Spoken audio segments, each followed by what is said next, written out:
You've found the Stealth Podcast. Where are you watching from? What time is it there? Subscribe and comment to support us. Thanks. Let's begin. My name is Soren Vance. I'm 41 years old, and for the last 2 years, home's been wherever I park it. Before that, I spent 14 years as a structural engineer in Reno, signing off on bridges and parking garages, until the divorce and a bad knee surgery convinced me I needed something different. Riding along with me is Bree Castellano, 33, a wildlife photographer I met at a trailhead outside Ely. She's sharp, funny, carries 3 cameras, and an irrational hatred of granola bars.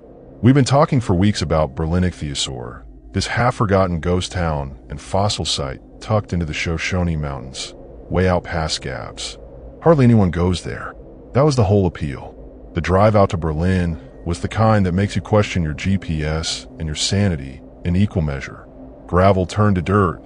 Dirt turned to washboard ruts that rattle my teeth. And Bree kept laughing every time I hit one wrong and her camera bag slid into my ribs. This better be worth it, I told her, only half joking, because by that point we hadn't seen another car in 40 minutes. When the old mining buildings finally came into view, sun-bleached and leaning like they were tired of standing, something in my chest loosened. It was beautiful in that lonesome, abandoned way. The kind of place that makes you feel like you've stepped backward 50 years and nobody bothered to tell the wind. We parked near the old mill, close enough to the fossil shelter that we could see the outline of the building where they keep the ichthyosaur skeletons. Bree was thrilled. She'd read that this used to be a real boomtown back in the early 1900s, gold and silver, hundreds of people living and dying out here. And now it's just a skeleton crew of park rangers and a handful of crumbling structures. I'll admit, I felt a little smug pulling in. No reservations, no neighbors, no generator hum 3 feet from my pillow. Just us, the rust, and about 400 Joshua trees keeping watch on the hillside. We hiked up before sunset to the old boarding house, where dozens of miners used to bunk shoulder to shoulder, breathing in mercury dust that probably killed half of them slow. Bree photographed the bed frames still bolted to the walls, peeling wallpaper, a child's shoe somebody found wedged behind a baseboard decades ago and just left there. I'm not gonna lie, there's something about old miner housing that gets under your skin faster than any haunted hotel ever could. Real people lived rough lives in those rooms. Some of them never left.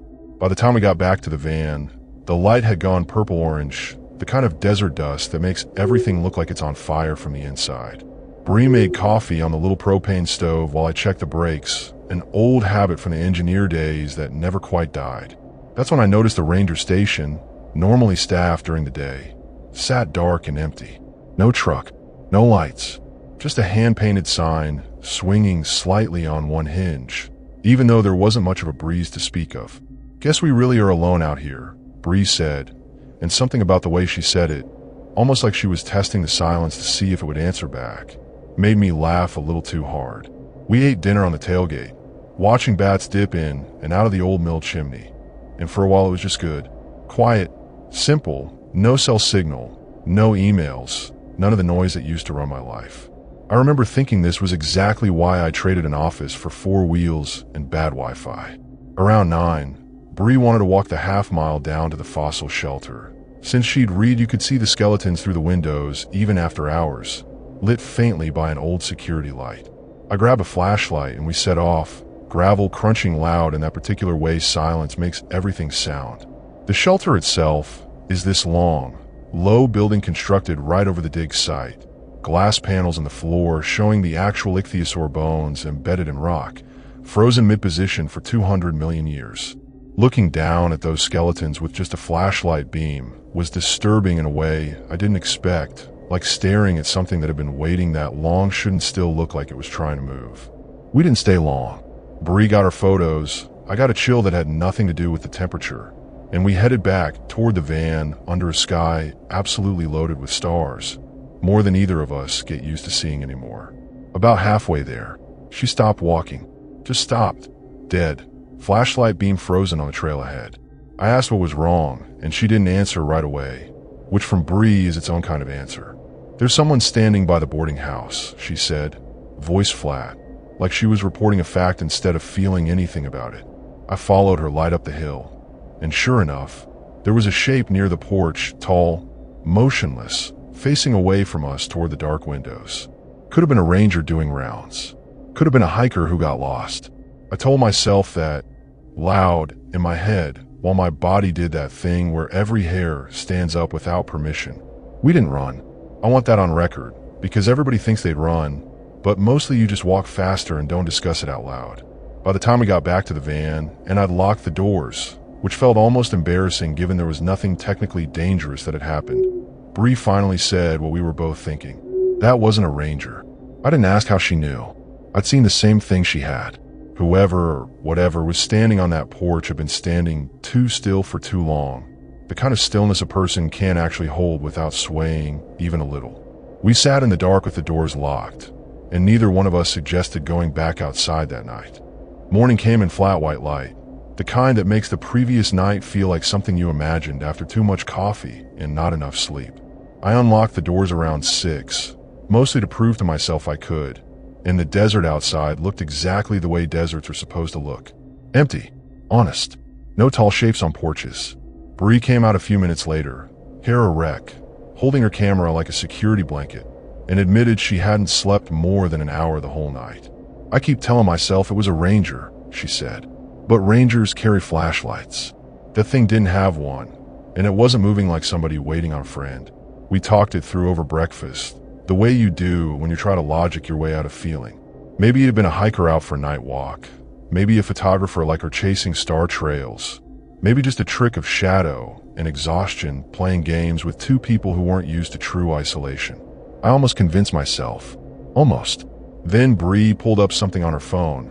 No signal, but cached pages from research she'd done before the trip, an old newspaper clipping about Berlin from the 1970s. Seems a miner named Eli Tovar disappeared during a winter storm in 1907. Never found, presumed buried under a collapsed shaft. The locals back then apparently claimed they still heard him walking the boarding house porch on quiet nights, looking for the crew that left without him. I'm an engineer. I deal in load calculations and tensile strength, not ghost stories, and normally the kind of tale would roll right off me. But normally I'm not standing in the actual boarding house the story's about, holding a coffee mug that suddenly feels too loud in my hand. Bree watched my face and said, "You don't believe that, right?" I told her no, mostly meaning it, and we decided to spend the day doing exactly what we came to do, hiking the old mill ruins, photographing the fossil beds in daylight, treating last night like the weird footnote it probably was. The mill itself is something else, towering iron and timber, rusted gears the size of dinner tables, the whole structure leaning at an angle that would have given me a panic attack back when I still got paid to worry about that stuff. Bree spent 2 hours photographing rust patterns and broken glass while I wandered the lower level, reading the Rangers' info placards about cyanide processing and mercury amalgamation, all the slow, ugly ways those old mines killed their workers without anybody needing a ghost story to explain it. Real horror, I thought, was just men breathing poison for a paycheck. That thought stuck with me longer than it should have. Around noon, we ran into the only other person we'd see that whole stretch, a ranger named Quillen, mid-50s, who drove out twice a week to check the ground since budget cuts meant nobody stayed full-time anymore. I asked her, casual as I could manage, whether anyone had reported strange sightings around the boarding house. She didn't laugh it off the way I expected. Instead, she got quiet, glanced toward the building, and said some visitors mentioned seeing somebody standing up there at night, always near the porch, never closer. "We don't advertise it," she said. "Don't want to scare folks off. But you're not the first ones to ask." That conversation should have sent us packing, honestly, looking back on it now. Instead, stubborn the way I've always been, I decided it made the story more interesting, gave the trip a little extra edge to talk about later. Bree felt the same pull, that itch curiosity gets when something's genuinely disturbing instead of manufactured for a tourist brochure. We agreed to stay a second night, this time with a plan. Cameras set up, motion lights rigged near the van, doors locked early, no midnight walks down to the fossil shelter no matter how good the stars looked. Dot left around 3, wishing us luck in a tone that didn't sound entirely like a joke. We spent the afternoon rigging 2 trail cameras Bree had brought for wildlife shots, positioning one toward the boarding house porch and one toward the tree line behind our site. It felt a little silly, setting up surveillance gear to catch what was probably nothing, but neither of us said that part out loud. By dinner, clouds had rolled in from the west, thick and low, swallowing the mountains whole, and the wind picked up enough to rattle the old mill's loose siding into a steady, hollow clanging that didn't stop once after dark. We ate inside that night, doors locked before the sun even finished setting, watching the live feed from the cameras on Bree's tablet since there was just enough battery to run it. For 2 hours, nothing. Empty porch, empty tree line, just wind bending grass sideways. I started to relax, joked that Eli Tover must have had better things to do than haunt two strangers in a Sprinter van. Bree didn't laugh. She was staring at the screen, dead still, the same stillness she described the night before. I looked over her shoulder just as the porch camera caught movement. Not a shape walking onto the porch, but a shape already standing there, like it had been the whole time, and the camera just finally noticed. I grabbed the tablet out of Bree's hands faster than I meant to, like physically taking it would somehow undo what we'd both just seen. The figure on the porch camera wasn't doing anything dramatic. No lurching, no sudden movement toward the lens, just standing there, facing the boarding house door instead of out toward us. Same as the first night. I zoomed in until the image turned to grain and static, and that's when I noticed the posture was wrong in a way I couldn't quite name. Shoulders too narrow, head tilted at an angle that didn't sit right on a human neck. Bree had gone quiet in that focused, controlled way she gets when she's scared but refuses to let it show. "It hasn't moved in 11 minutes, she said, checking the timestamp. "People don't stand that still." We debated calling it in, except there was nobody to call. No signal, no ranger station overnight, nothing but us and a satellite messenger Bree carried for emergencies, the kind that send a basic text and nothing more. I tried convincing myself this was still explainable, a hiker in some kind of medical distress, frozen with fear, anything that fit inside normal rules. Bree reminded me, gently but firmly, that whoever it was hadn't acknowledged the camera's motion light at all, even though it should have kicked on bright enough to blind a person standing that close. That detail sat heavy between us, the kind of thing you can't unnotice once it's said out loud. Somewhere around midnight, the second camera, the one aimed at the tree line, picked up movement too. Not the same figure. Something lower, faster, moving along the ridge in short bursts before vanishing into brush. Could have been a coyote, could have been a bobcat. The desert's full of things that move like that at night and mean you no harm whatsoever. But Bree zoomed in on one frame where it paused just long enough to catch two pale points reflecting the IR light, set too far apart and too high off the ground for anything she recognized as wildlife from her years photographing exactly that. I won't lie and say I slept that night. I sat up front with the engine off, watching the porch feed go dark every few minutes when the battery dipped, watching it flicker back to find the figure still there. Same angle, same stillness, like a photograph somebody kept reinserting into a live broadcast. Bree eventually dozed off around 3, exhausted past the point fear could keep her upright, and I let her, figuring one of us staying alert made more sense than both of us running on fumes. The wind never let up. That hollow clanging from the mill siding kept time with my pulse the whole night through. Morning brought something I genuinely didn't expect. The cameras were both gone. Not knocked over, not damaged, just gone. Mounting straps cut clean with something sharper than teeth. No footprints in the soft dirt around either post.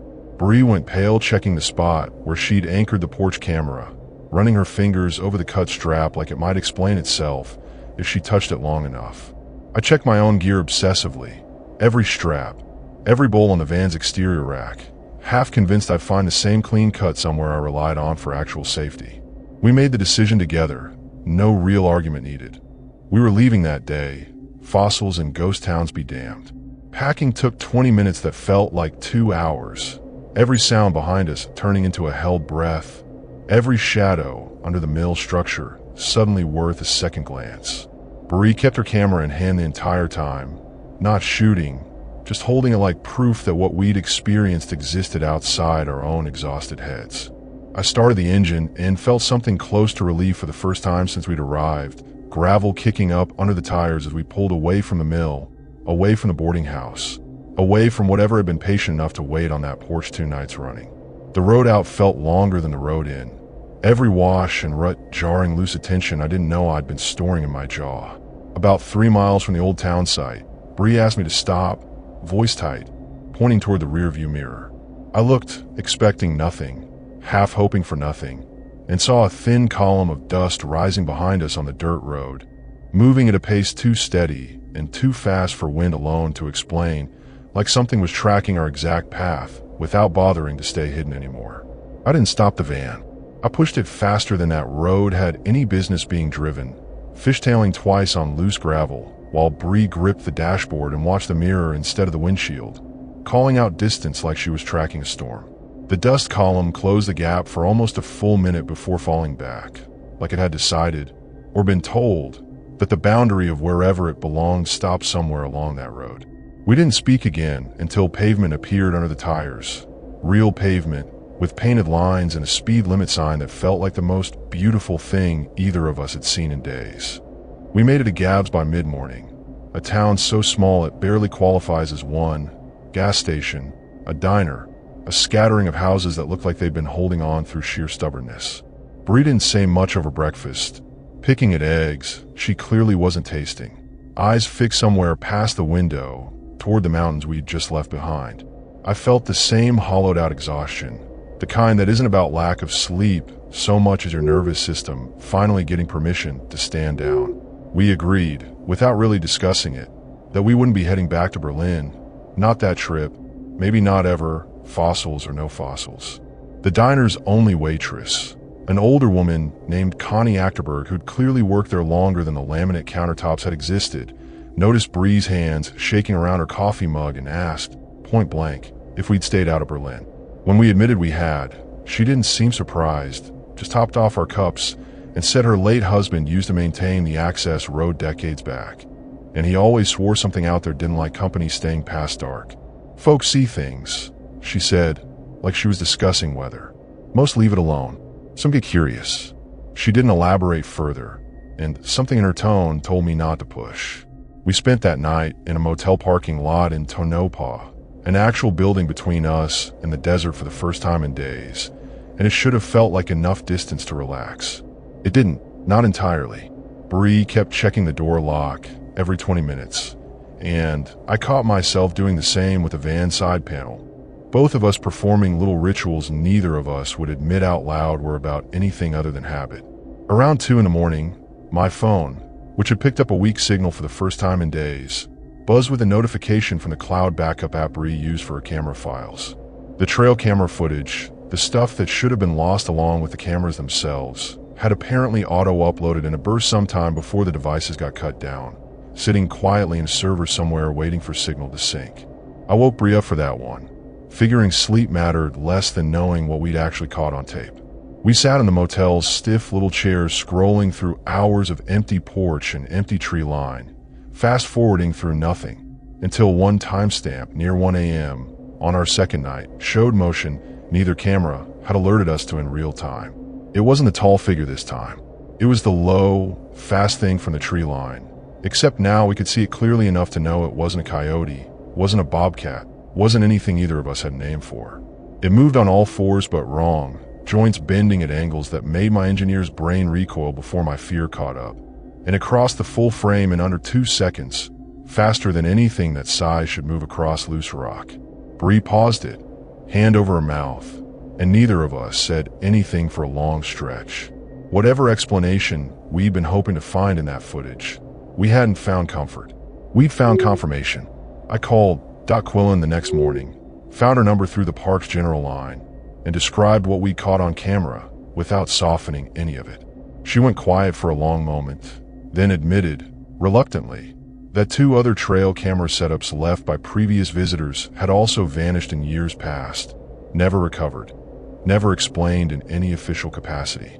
We log it as wildlife interference, she said, voice flat in a way that suggested she didn't fully believe her own paperwork. Off the record, some of us think there's something denting out near the old shaft collapses. Nobody's gone looking hard enough to find out for sure. That answer settled into my stomach like a stone. The idea that whatever this was had been living, surviving, maybe even hunting around an abandoned mining site for who knows how long, mostly unbothered because almost nobody stayed there long enough to notice. Felt worse somehow than any ghost story about a dead miner's restless spirit. Bree pulled up everything she could find about Eli Tovar's disappearance again, cross-referencing dates against other unexplained vanishings near Berlin across the decades, and the pattern that emerged wasn't comforting. People didn't disappear constantly, but they disappeared often enough, spaced out just enough, to never become a headline anybody outside Gabs would remember. We decided, against every reasonable instinct telling us to drive straight to Reno and forget the whole thing, to make one more pass near the park boundary, not to go back to the boarding house, but to see if we could get cell signal close enough to send the footage to someone, anyone, who might actually investigate. Dot had mentioned a geology grad student who'd surveyed the old shaft collapses 2 years back for a university project, and Bree thought maybe that footage paired with mining records might be worth handing off to someone with actual resources. It felt like the responsible thing to do. It also felt, if I'm honest, like neither of us could fully let go of needing to understand what had been standing on that porch. We parked at a pullout just outside the park boundary that afternoon, far enough from Berlin that the boarding house wasn't even visible past the ridge line, close enough that 2 bars of signal flickered weakly on my phone. Bree started uploading the footage to send to the grad student's old university email, watching the progress bar crawl at a painful pace given how little bandwidth we had. About 60% through the upload, my phone buzzed with an incoming call from a number neither of us recognized. No name attached, just the Gabs area code blinking on the screen like it was waiting for permission to ring again. I answered it mostly out of reflex, phone pressed to my ear before I'd really decided whether I wanted to. The voice on the other end was breathless in a way that didn't match the calm, procedural tone she'd used on our first call. She told us the geology grad student, the one she'd mentioned offhand, the one we were about to send footage to, had actually been out of Berlin 2 years back for far longer than a routine survey. He'd gone missing for 3 days during that trip, found eventually wandering the access road 11 miles out, dehydrated, disoriented, and refusing ever since to discuss what happened during the time he couldn't account for. That said, she hadn't thought much of it until our description matched details he'd mumbled once, deliriously, before clamming up for good. Bree's upload finished right as I relayed that to her. The email already sent. No taking it back now, even if we'd wanted to. We sat in the pullout in silence for a minute, engine running, AC fighting the afternoon heat. Both of us turning the same unspoken thought over, that maybe sending this footage to someone wasn't going to summon a rescue team or a scientific breakthrough, but might just put another person within range of whatever found that porch interesting. Dot, to her credit, promised to reach out to the student gently, framing it as research interest rather than confrontation, and asked us to keep the footage in our account documented in case anyone official ever took real interest. We left Nevada 2 days later, taking the long way through Tonopah and up toward Carson City, putting as much pavement and population between us and Berlin as the map allowed. Bree didn't delete the footage. She backed it up 3 separate ways, said something about not wanting it to just disappear the way everything else out there seemed to eventually disappear. I kept thinking about Eli Tovar, about the grad student, about however many names never made it into any official record because the desert out there is good at keeping secrets nobody's required to investigate. About a week after we'd put real distance behind us, settled into a campground outside Lake Tahoe with actual neighbors and actual cell service, Bree got an email back from the university. Not from the grad student, from his advisor, short and clipped, saying the student in question had left the program abruptly 2 years back, citing personal reasons, and hadn't responded to any outreach attempts since including this one. No further explanation offered, no invitation to follow up, just a closed door dressed up in polite academic language.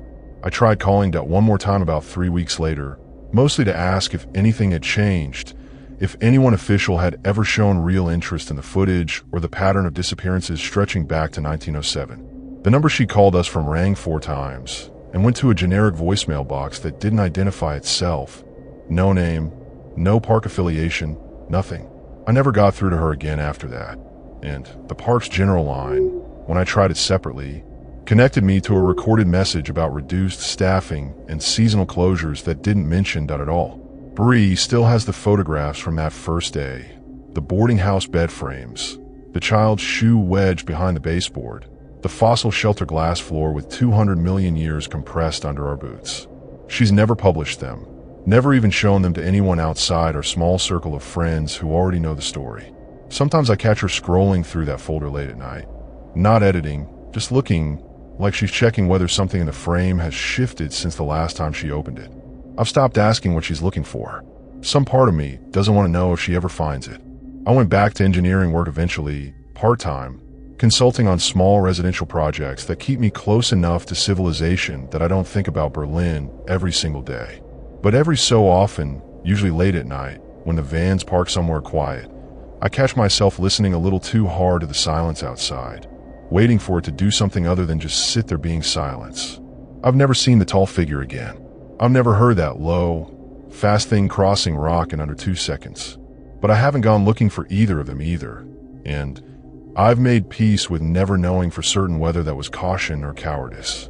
Bree and I still travel together sometimes, though we're more careful now about which places we choose, leaning toward spots with actual rangers, actual staff, actual people who'd notice if something went wrong. We don't talk about Berlin much anymore, not because we resolve anything, but because some stories don't resolve, they just go quiet, the way the desert went quiet around that mill once we'd finally left it behind. They never called back. The grad student never responded, and somewhere out past Gabs, the boarding house porch is probably still standing there in the dark, patient as ever, waiting on whoever decides curiosity is worth more than the warnings everyone keeps handing out for free. I haven't been back. I don't plan to be. But I think about Eli Tovar sometimes, about a man who went out to do an honest job in a hard place and never came home, and about how easy it is, even now, even with all our cameras and satellite messengers and modern conveniences, to vanish somewhere quiet enough that nobody comes looking until it's far too late to matter.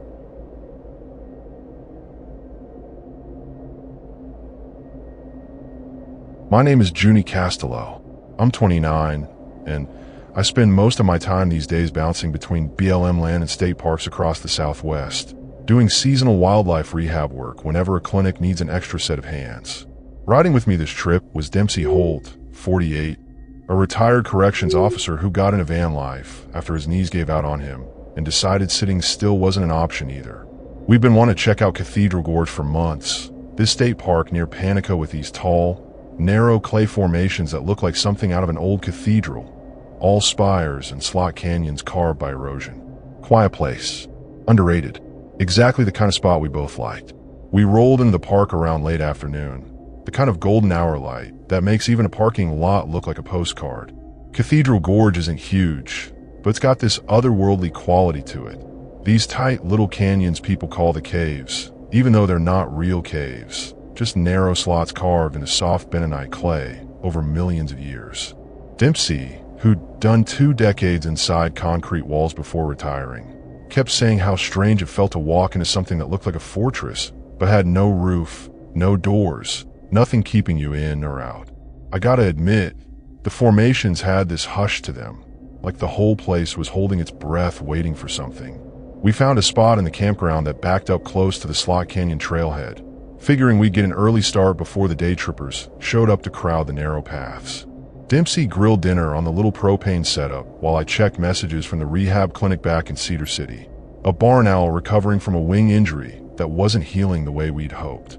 Work follows you everywhere in this life. Even out here, surrounded by clay towers that haven't changed shape in longer than humans have walked upright. Still felt good. Felt like exactly the kind of break we both needed. After dinner, we walked the main loop trail while there was still light, ducking into a few of the slot canyons, just to feel how the temperature dropped 10 degrees the second you stepped between those walls. Some of them narrowed down, so tight you've got to turn sideways to keep moving, and the light filtering down from above turns this soft, dusty gold that makes you feel like you're inside something ancient and patient. Dempsey joked that this was the kind of spot outlaws used to hide in back in the day, and turns out he wasn't wrong. The park's history is full of stories about fugitives using these canyons to disappear from posses for days at a time. We got back to camp just as the stars started doing their thing. That full, undiluted desert sky that never stops being kind of disturbing in how big it makes you feel. Dempsey's the type who falls asleep the second his head hits a pillow. Prison schedule habits dying hard, I guess. So I sat up a while longer with a book I wasn't really reading, listening to the wind move through those clay spires in a low, hollow whistle that almost sounded like someone humming off key somewhere far away. I told myself it was just wind, mostly believed it. Around midnight, headlights swept briefly across our windshield, slow, careful, like whoever was driving didn't want to draw attention. I sat up, watched through the gap in the curtain as an old pickup rolled past our sight without stopping, continuing toward the unpaved access road that leads out past the developed part of the park toward the undeveloped gorge sections most visitors never bother exploring. Nothing illegal about driving at night, I told myself. People do all kinds of things out here. Still, something about the deliberate, crawling pace of it kept me awake another 20 minutes after the taillights disappeared. I must have dozed off eventually because I woke to Dempsey already up, coffee going, telling me he'd heard something around 4 in the morning that pulled him out of dead sleep. Said it sounded like chanting, low and rhythmic, carried faint on the wind from somewhere out past the canyon walls. He'd almost convinced himself it was a radio left on in another campsite until he realized how perfectly synced the rhythm was, voices rising and falling together in a way no radio program does. I didn't love hearing that over coffee, not gonna lie. We decided to hike out toward where the sound seemed to come from, mostly curious, not yet scared. The trail wound past the developed slots into rougher terrain, fewer signs, fewer markers, the kind of section the park brochure calls primitive access, without elaborating much further. About a mile in, we found tire tracks matching the pickup from the night before, parked off trail near a wider canyon mouth that wasn't on any map we'd seen posted. Dempsey crouched down examining the tracks with that careful, methodical attention his old job probably trained into him, and pointed out multiple sets of footprints alongside the tire marks. More people than would fit comfortably in one truck cab.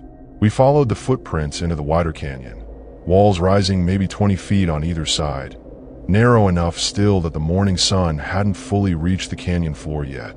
About 200 yards in, the space opened into a small natural amphitheater, clay walls curving inward like the inside of a shell, and right in the center somebody had arranged a circle of stones, maybe a dozen, blackened in the middle from what looked like a recent fire. Dempsey knelt beside the ashes, found them still faintly warm, and didn't say anything for a long moment, the kind of silence that tells you he was thinking something he didn't want to say out loud yet. I noticed the marks scratched into the clay walls around the circle first, repeated symbols, not random graffiti, the same shape carved maybe 15, 20 times at different heights, like someone had stood in multiple spots, making sure the pattern surrounded the space completely. Dempsey found something else near the ash pile, half buried, that made him go quiet in a different way. A torn scrap of fabric, dark with something that wasn't mud, tangled around what looked unmistakably like a small bone, too clean and too white to belong to anything that had died of natural causes out here recently. Dempsey didn't touch the bone, just stared at it for a long beat before standing up slow.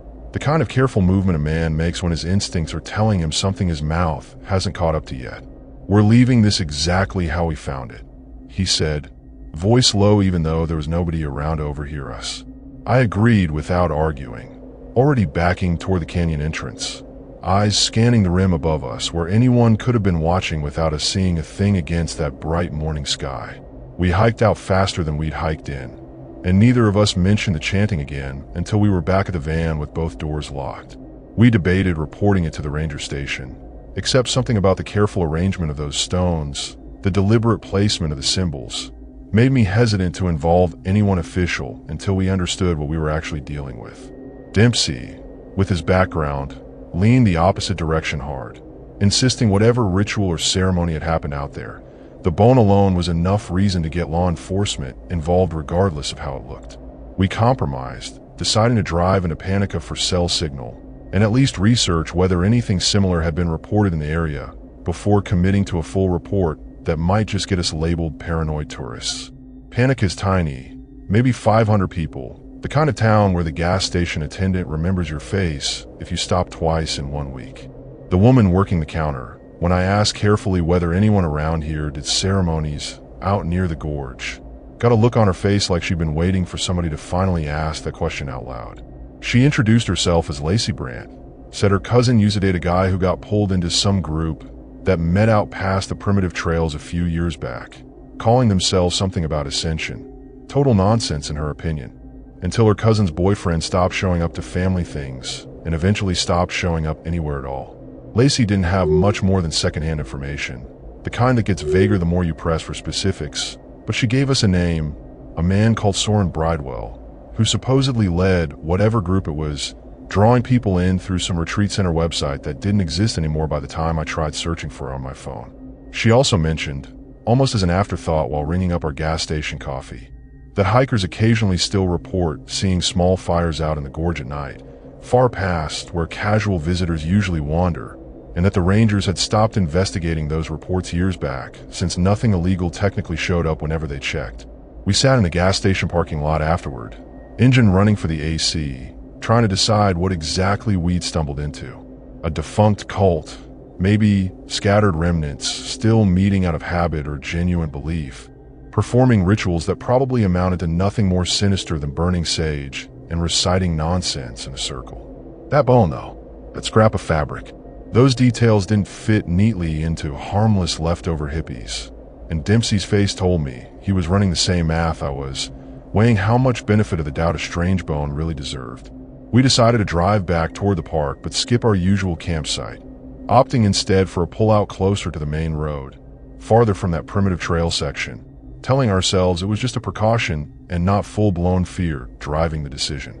Dempsey spent that evening cleaning and organizing gear with an intensity one recognized from guys who needed their hands busy to keep their head from spiraling somewhere unhelpful. I tried calling the non-emergency line for the county sheriff, got a recorded message about office hours, and left a careful, factual voicemail describing what we'd found without mentioning Lacey's name or speculating about cults. Nobody called back that night, which honestly didn't surprise either of us given how rural the response times probably ran out here. Around 11, headlights again, slower this time, definitely the same pickup, rolling past on the main road instead of the access path, and this time it actually slowed near our pullout before continuing on. Dempsey killed our interior lights immediately, both of us sitting in the dark watching those taillights disappear toward the developed campground section we'd abandoned a few hours earlier. "They know somebody's been out there," he said quietly. I didn't ask how he was so sure. I felt it too. We didn't sleep much, taking turns staying alert, watching the road through gaps in the curtains for any sign the truck might circle back. Around 2 in the morning, my phone buzzed unexpectedly with a single bar of signal catching just long enough to deliver a call back from the sheriff's office.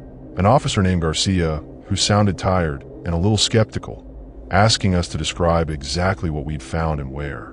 When I mentioned the bone, his tone shifted, sharper, more focused, and he asked if we could meet a deputy at the gorge entrance first thing in the morning to walk them out to the site ourselves. That should have felt like relief, finally handing this off to someone with actual authority and resources. Instead, it left both of us staring at the dark road ahead, wondering exactly how visible we'd been over the past day to whoever was driving that truck, and whether agreeing to walk law enforcement straight back to that canyon was about to paint a target on us neither of us had signed up for. Deputy Garcia showed up right at sunrise, looking exactly like a man who'd rather be doing literally anything else. But he listened careful enough as Dempsey walked him through the tire tracks, the stone circle, the symbols carved into the clay. I noticed he got quiet at the mention of the bone, jotting something in his notepad before asking, almost too casually, whether we'd touched anything or moved it from where we found it. We assured him we hadn't, and something about his relief at that answer told me this wasn't the first time he'd heard something like this connected to that particular stretch of gorge. The hike out felt different with a deputy alongside us, less like exploring and more like escorting someone toward a scene we already half-dreaded revisiting. Garcia kept his hand near his holster without being obvious about it, scanning the canyon rim the same way Dempsey had the day before, and I found myself doing it too, that learned vigilance spreading between the three of us like something contagious. When we reached the amphitheater, though, the stone circle was gone. Not disturbed. Gone. Completely. Ash and all. The clay floor swept smooth like somebody had spent real effort erasing every trace we described. Garcia crouched where the fire pit had been, running his fingers over ground that showed faint drag marks consistent with deliberate cleanup rather than wind or animal activity. He didn't say much, but his jaw tightened in a way that told me this confirmed something he already suspected rather than surprised him outright. The carved symbols on the walls remained untouched, like whoever cleaned the site hadn't considered them worth the extra effort. Or maybe one of them left exactly where they were for reasons that weren't entirely clear to any of us standing there. He radioed in for backup, requesting another deputy and what he called the usual contact at the BLM office, details he kept frustratingly vague when Dempsey pressed for context. While we waited, Garcia finally opened up a little, admitting under his breath that this wasn't an isolated incident, that similar sites had turned up sporadically over the past 3 years across various remote stretches of Lincoln County. Always cleaned up fast whenever reported, always just outside the boundary of anything they could build an actual case around. "We know something's happening," he said, proving it's a different animal entirely. The second deputy arrived a half hour later with a BLM ranger named Priscilla who brought along evidence bags and a camera, treating the symbols on the wall with a seriousness that suggested she'd documented this exact pattern before in other locations. She photographed everything methodically while Garcia walked the wider perimeter, and at one point Priscilla called us over to look at something she'd found wedged into a crack near the canyon's narrowest point. A folded piece of paper, water damaged but legible enough to make out handwriting, fragments of what looked like names and dates, a list that trailed off mid-sentence like whoever was writing it had been interrupted. Garcia bagged the paper without letting us read more than a glance, but that glance was enough to catch one name that made my stomach drop. Lacey Brandt, the gas station clerk who talked to us the day before, listed alongside what looked like an address and a date roughly a week out. I told Garcia immediately, watching his expression shift from professional focus to something closer to alarm, and he radioed an update requesting someone check on Lacey directly rather than waiting for routine follow-up. The casual conversation that had felt like harmless small-town gossip suddenly felt a whole lot more dangerous in hindsight. We hiked out of the gorge with considerably more urgency than we'd hiked in, Garcia moving fast enough that Dempsey, despite his bad knees, kept pace without complaint. Priscilla stayed behind with the second deputy to continue documenting, while Garcia drove us straight back toward Panica. Lights flashing now, radio chatter filling the cruiser with updates I only half understood given the codes and jargon. By the time we reached the gas station, another patrol car already sat in the lot, and the look on the responding officer's face when Garcia stepped out told me whatever they'd found wasn't going to be the relief we'd hoped for. Lacey wasn't there, hadn't shown up for her shift that morning, which her manager said was unlike her, especially without calling first. Her car sat in the small employee lot out back, doors unlocked, purse still on the passenger seat, phone discarded on the floorboard with a single missed call log from an unknown number roughly 40 minutes before her shift was supposed to start. Garcia's face had gone carefully blank in the way I imagine cops train themselves to do specifically for moments like this. Professional calm, covering something that probably felt a whole lot more disturbing underneath. Dempsey put his hand on my shoulder, steady, the kind of grounding gesture that told me he'd seen people receive bad news before and knew exactly how it tended to hit. I didn't know Lacey, not really, just one conversation over a gas station counter, but the weight of having maybe pointed whoever took her straight toward her by simply asking the wrong question out loud sat heavy and sick in my chest. Garcia assured us this wasn't our fault, that whoever was behind this had clearly already been watching, already had her on whatever list that paper represented, but assurances only carry so much weight against a feeling like that. The search for Lacey expanded fast. County resources stretched thin, but supplemented within hours by state police, and by that evening, a couple of FBI agents who flew in from Las Vegas given the pattern Garcia and Priscilla had apparently been quietly tracking for longer than they'd initially let on. Dempsey and I gave full statements, every detail we could remember, the truck, the chanting, the symbols, Soren Bridewell's name surfacing again, when one of the agents recognized it from an old case file involving a defunct retreat center shut down years back for unrelated tax fraud, never fully investigated for anything beyond that. We weren't allowed back into the gorge itself. The whole primitive section cordoned off while teams searched for any further evidence connected to the list Priscilla had found. We ended up staying at a motel in Caliente, 20 minutes out, neither of us willing to camp anywhere near Cathedral Gorge until this resolved one way or another. Dempsey paced the small motel room most of that first night, The prison-trained part of him clearly itching to be useful in a situation where there genuinely wasn't anything more either of us could productively do beyond waiting. Around midnight, an agent named Castellanos stopped by with updates, more than I expected given how tight-lipped law enforcement usually plays these things. She told us Bridewell had resurfaced under a different name 3 counties over, running what looked on paper like a legitimate wellness retreat, and that they believed the symbols and ritual sites scattered across Lincoln County represented some kind of recruitment or initiation process. The bones likely animal in most documented cases, but not conclusively ruled out as fully animal in every instance they cataloged. That last detail sat in the room like something nobody wanted to acknowledge directly. Castellanos didn't elaborate further, professional boundaries clearly kicking in, but the implication hung there regardless. Dempsey asked the question neither of us really wanted answered. How many names have been on that list? And how many people connected to this group over the years had simply stopped showing up in their families' lives the way Lacey's cousin's old boyfriend had? Castellanos didn't have a number for us. Said that was exactly what they were trying to determine. We learned the following morning that they'd raided Bridewell's relocated retreat center before dawn, finding him along with 11 others, none of whom matched Lacey's description, and no immediate sign of her among anyone detained. Bridewell, according to Castellanos, wasn't talking, sitting through questioning with what she described as unsettling calm for a man facing charges that were rapidly escalating beyond fraud into territory involving potential kidnapping and worse. The retreat center itself yielded a storage unit full of paperwork, names, dates, financial records spanning years longer than anyone had initially suspected. Dempsey and I weren't allowed details on most of that paperwork, understandably, but Castellanos did confirm one thing that lodged itself permanently in my memory. Bridewell's group had operated, in some form, for nearly 15 years, moving locations every couple years specifically to avoid the kind of pattern recognition that might have caught them earlier. And Cathedral Gorge represented just one of several remote sites they'd used across multiple states for whatever ceremonies they conducted.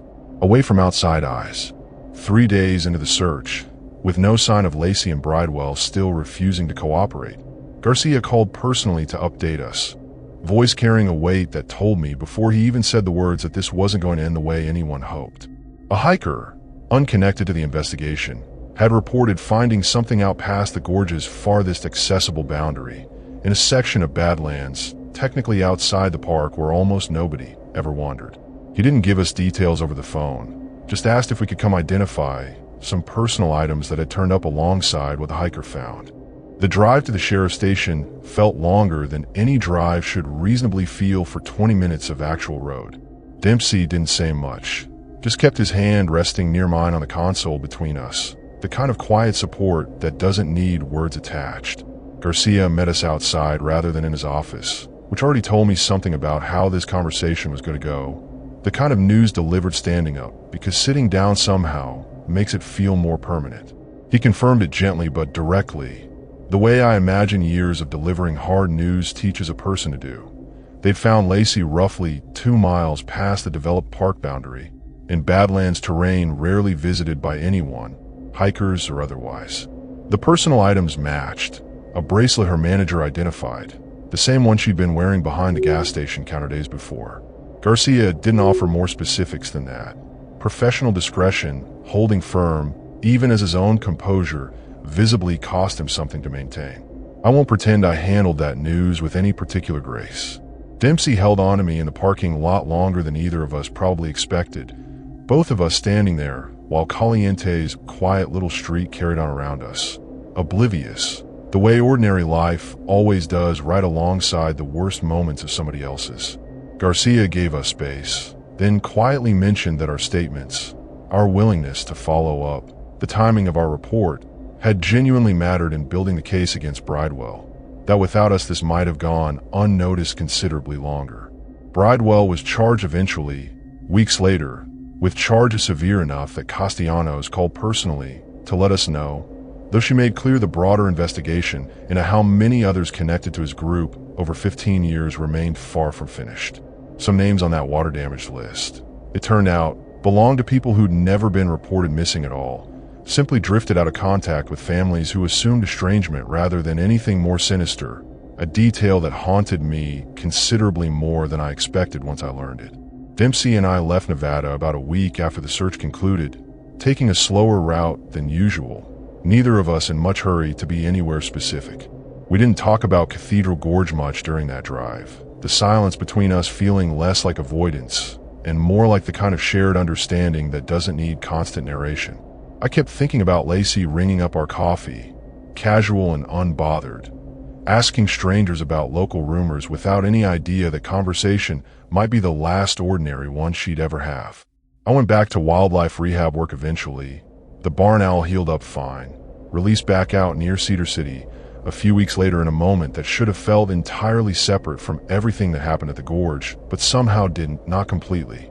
Dempsey still travels with me most stretches, though we're both pickier now about which remote spots we actually camp in, less drawn to the truly isolated corners that used to feel like the whole appeal of this life. I don't know what happened to most of the other names on that list, whether investigators ever track them all down, whether some of them are simply living quiet, disconnected lives exactly like their families assumed, or whether the Badlands past Cathedral Gorge hold more than the one discovery that ended our trip there.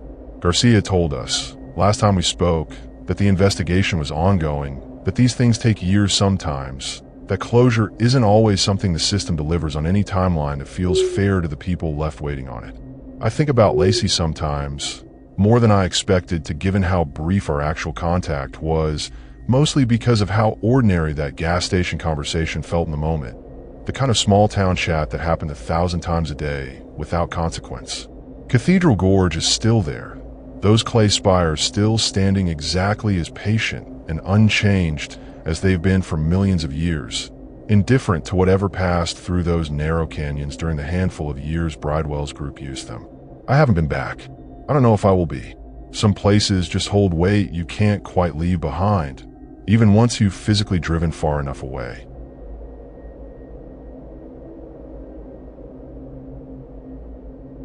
My name is Doris Elise. I'm 34 years old, and I live out of my van, a converted 2009 Ford Transit I spent 8 months gutting and rebuilding in my sister's driveway in Reno. I've been doing this for 2 years now, moving around Nevada mostly, sometimes dipping into Utah or Idaho when the desert starts feeling too familiar. People romanticize this life, and honestly, some days it deserves the romance. Most days it's just figuring out where to sleep without catching a knock on the window at 2 a.m. from a cop who's got nothing better to do. That October, I've been camped near Pyramid Lake for about a week, long enough for the pelicans to stop caring about me, long enough to fall into a rhythm. Coffee at sunrise, riding in the afternoons, driving nowhere in particular when the light turned gold. I wasn't looking for company. That's the thing about van life that nobody puts in the Instagram posts.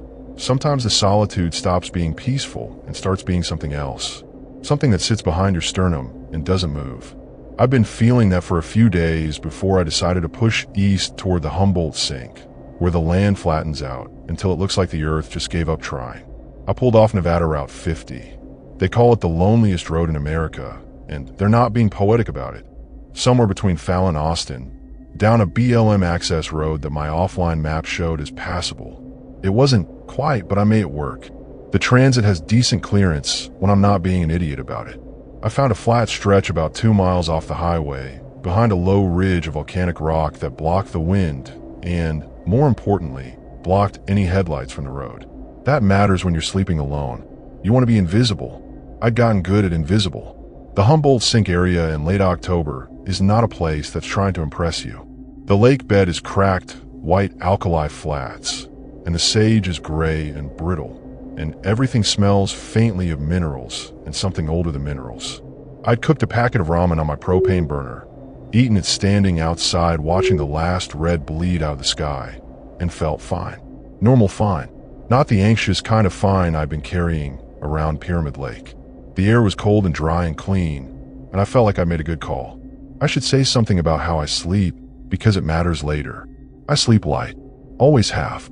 My mom used to say I came out of the womb suspicious, which is a rough thing to say about a baby, but probably accurate. In the van, I've got blackout curtains on every window, a deadbolt I had a locksmith install on the sliding door, and a habit of parking so my driver's seat faces whatever direction feels most exposed. I wedge a rubber door stop under the sliding door from the inside too. Old trick. Cheap insurance. I went through a phase of keeping a hatchet under the bed, but I kept almost grabbing it by the blade half asleep. So now it's a solid mag light that doubles as a club if things go wrong. I did my usual perimeter walk before dark. Just a habit. Just a loop around the van, checking the ground, checking the sight lines. Nothing out there. A raven sitting on a rock about 40 yards out, watching me with the kind of focused disinterest only ravens manage. Some old tire tracks in the alkali that had been there long enough to look fossilized. The ridge behind me, the highway invisible beyond it. I knocked on the side of the van twice, my dumb little ritual like telling the van goodnight, and climbed in. I was asleep by 9:30. I know because I checked my phone before I closed my eyes and made the mistake of reading the news for 10 minutes, which is the worst possible thing to do before sleep, but I've been doing that since college and I hadn't broken a habit yet. 9:42 when I put the phone face down. The wind had picked up a little, rocking the van in that gentle way that should be soothing and sometimes is. I pulled my sleeping bag up to my chin and listened to the sage rattling against the undercarriage and let the darkness behind my eyelids go soft. What woke me at 1 a.m. wasn't sound. That's the part one still think about. It wasn't a bang or a voice or the crunch of gravel under a boot. It was the absence of something. The wind had stopped, completely stopped, and the silence it left behind was so total and so sudden that my body registered it as wrong before my brain caught up. I was sitting upright in my sleeping bag with my hand already on the mag light before I was fully conscious, which tells you something about the kind of sleep I keep. I sat there in the dark and listened. My own breathing, the tick of the engine cooling, hours old. Nothing else. The raven was gone. Obviously, it was 1 a.m., but somehow that felt relevant.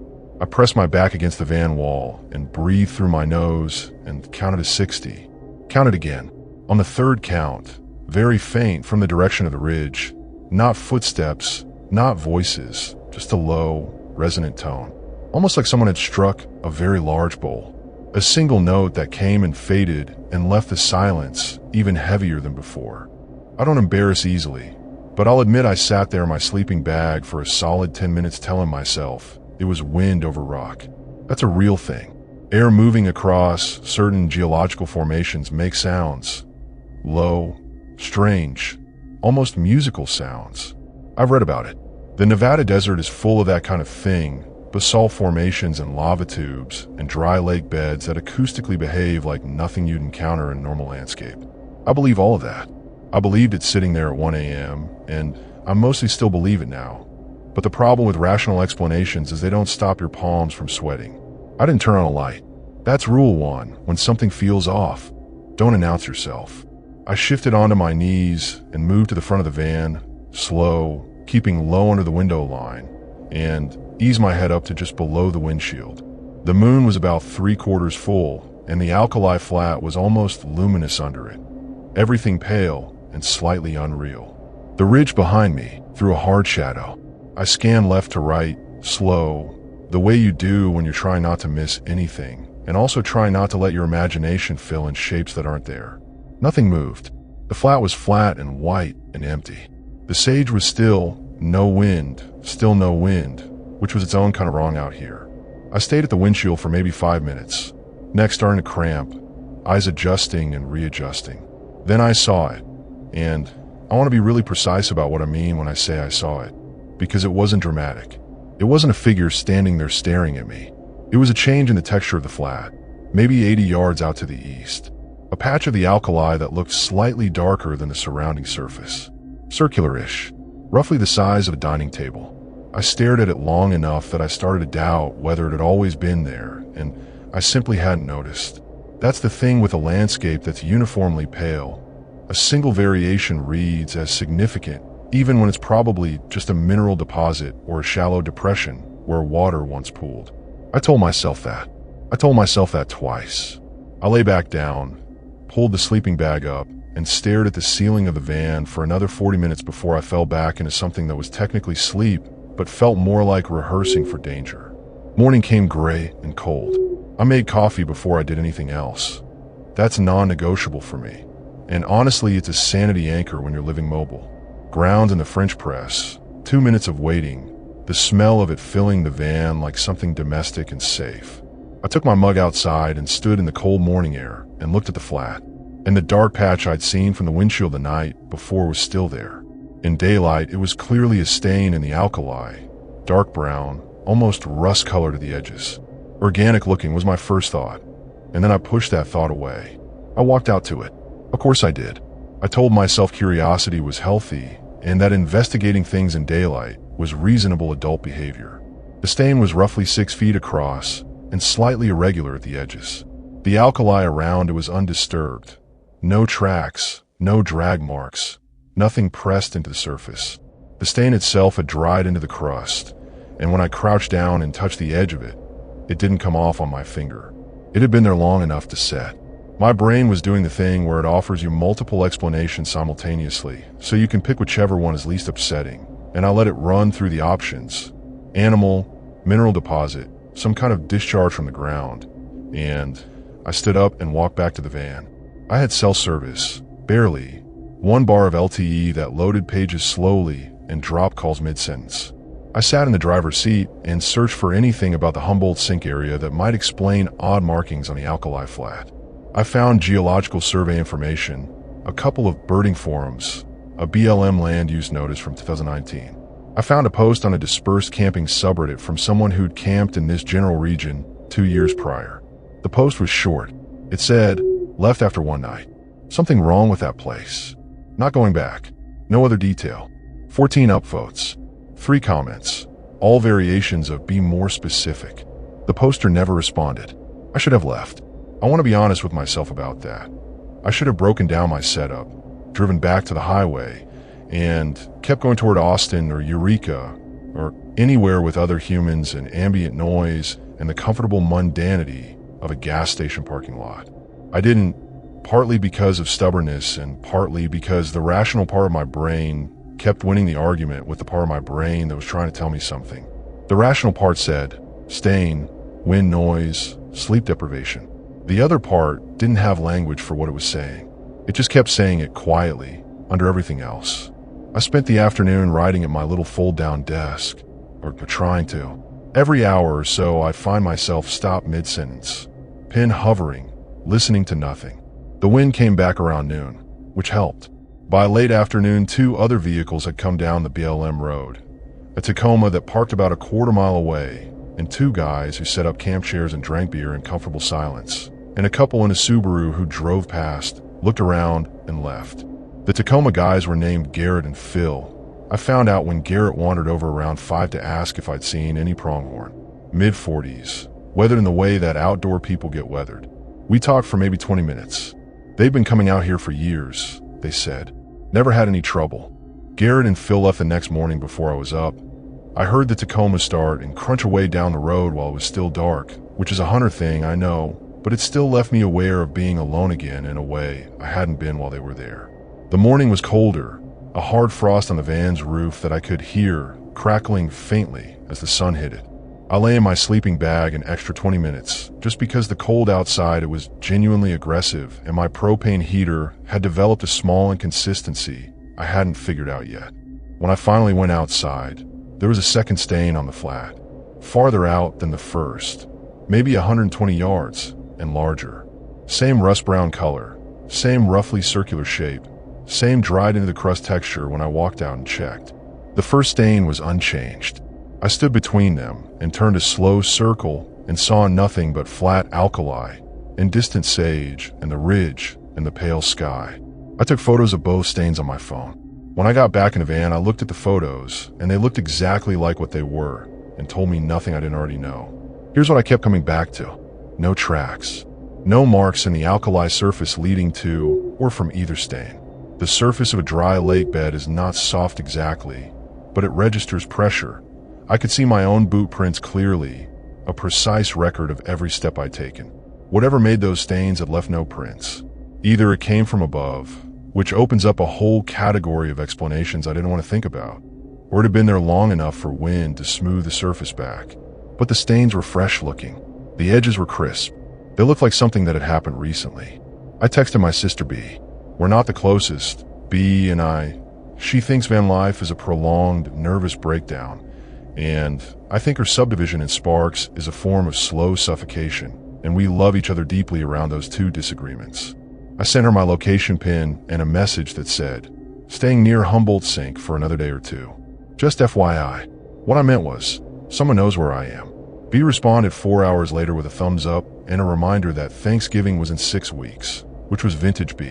Efficient, loving, slightly off point. That night, I didn't wait for something to wake me up.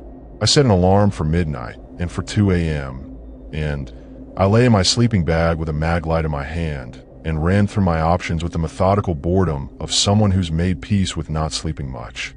If the stains were animal-related, and large predators do exist in Nevada, mountain lions mostly, the absence of tracks was strange but not impossible on a hard alkali surface.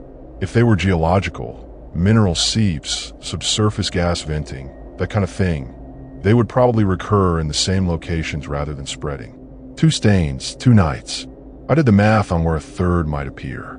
Midnight came, and I lifted the corner of my blackout curtain and looked out, and the flat was silver white under a moon that had gone past 3/4 toward full. No stains visible from my angle, which proved nothing. I'd have to get out and walk to the locations to check, and I wasn't doing that at midnight. I wasn't being a horror movie character if I could help it. I let the curtain drop and lay back down and listened to my alarm go off at 2 a.m. and did it again. Lifted the curtain, looked out, saw nothing but flat. I didn't hear the tone this time. I didn't hear anything. I slept badly until 5 and got up with a headache. The third stain was there in the morning.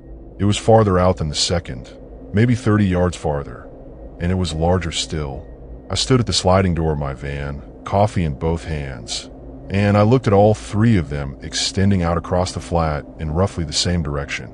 East, slightly northeast, spaced with an almost deliberate regularity, like footsteps, like something taking very long steps across the lake bed toward the van, each one leaving a mark the size of a conference table. The thought assembled itself before I could stop it, and once it was assembled I couldn't take it apart. I drove out to the highway. Not permanently. I told myself not permanently. But I needed to move, needed the sound of the engine and the sensation of forward velocity. I drove east on Route 50 to a gas station in Fallon, where there were 2 other cars, and a trucker eating a sandwich in his cab, and a teenager mopping the floor inside.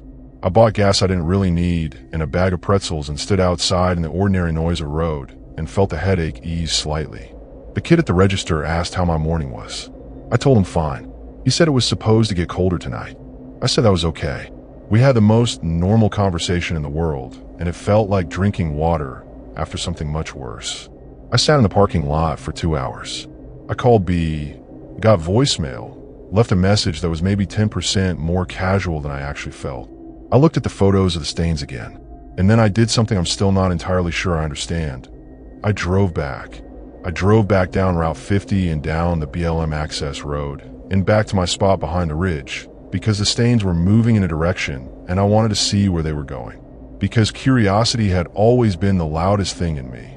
Louder than fear, louder than the part that was absolutely suggesting I stay in Fallon. Okay, so here's where I have to tell you about the notebook. I should have mentioned it earlier, but I was still processing it when I sat down to write this, and I needed to get to it in order. When I came back from Fallon and pulled in my spot and got out to stretch my legs, I noticed something on the ground near the front driver's side tire. A notebook, spiral-bound, the kind you get at a drugstore, college-ruled. The cover was sun-bleached and warped from moisture and time. It had been there before I left, probably. I'd just been too preoccupied with the stains to notice it when I pulled out, and it was half-tucked under the scrub sage at the edge of the road, so I could have easily missed it. I picked it up. Most of the pages were blank or weather-damaged to illegibility. The ink had bloomed and faded until the words were just impressions of words, shapes where meaning used to be. But there were about 12 pages near the middle of the notebook that had been protected by the cover curl, and those were readable. The handwriting was small and extremely precise, the kind of handwriting that suggests someone who'd had to learn to conserve space. The first legible page was dated 3 years prior, August, and it read like a field journal. The person, I never found a name, had been camped somewhere on Humboldt Sink. Their entries described the same flat, the same volcanic ridge, the same particular quality of silence. They wrote about the stains too. That stopped me cold. They called them blooms, which is a word that felt precise in a way I didn't want to examine. They'd counted 7 of them over 4 nights, extending out across the flat in the same northeast direction I'd observed. On the 5th day, the first bloom had disappeared. Surface smoothed back, they wrote, like it was reabsorbed. The entries got more compressed toward the end, less descriptive, more fragmented. References to sounds I recognized, the low tonal resonance, the absence of wind, and then an entry that read, "Realize today what the direction means. Not coming toward, going away." I've been reading it backwards. And then the last entry, 2 pages later, just 4 lines. "Want to follow where they go. East Ridge has a fault line. Natural cave entrance, maybe 15 feet across. Dark inside. Can hear something. Go in a look." The entry was dated 5 days after the first one. I sat on the ground next to my van for a while after reading that. The notebook was 3 years old. The person who wrote it had clearly, at some point after the last entry, not come back to retrieve it. There were explanations for that. They could have left in a hurry. They could have simply forgotten it. They could have hiked back out and driven away, and the notebook slipped out of a bag and landed here, and has just been sitting in the sage for 3 years. All of that was possible. I held on to all of that. The thing is, I know the East Ridge. I'd looked at it every day I'd been here. It was maybe half a mile from my spot, a low spine of basalt that ran roughly north-south, breaking up the flat. I'd walked to the base of it the first day and hadn't gone up because the footing looked unstable, and I was alone, and scrambling alone on loose volcanic rock with no cell service is the kind of thing that ends badly in a very ordinary way. But I hadn't walked the length of it. I hadn't looked for a cave entrance. I built a fire that night, which I don't usually do. Dispersed camping fire rules in Nevada are strict, and I generally don't bother. But I needed the light and the heat and the specific comfort of sitting next to something that required tending. Garrett and Phil hadn't come back. No other vehicles had come down the road. It was me and the flat and the ridge and the 3 stains, which I checked with a flashlight around 8 p.m. and which hadn't changed. I sat by the fire until it was low and red, and I thought about the person who'd written going in to look and never came back for their notebook. I thought about what it meant to follow something. What kind of mind does that? What kind of curiosity is bigger than fear? And I thought about the stains reading backwards, not approaching, but retreating, moving away from some point of origin rather than toward the van, which meant the origin was somewhere near the van. Under it, maybe, under the surface I'd been sleeping on for 4 nights. I put more wood on the fire and watched it catch, and let that particular thought run itself out until it was small enough to manage.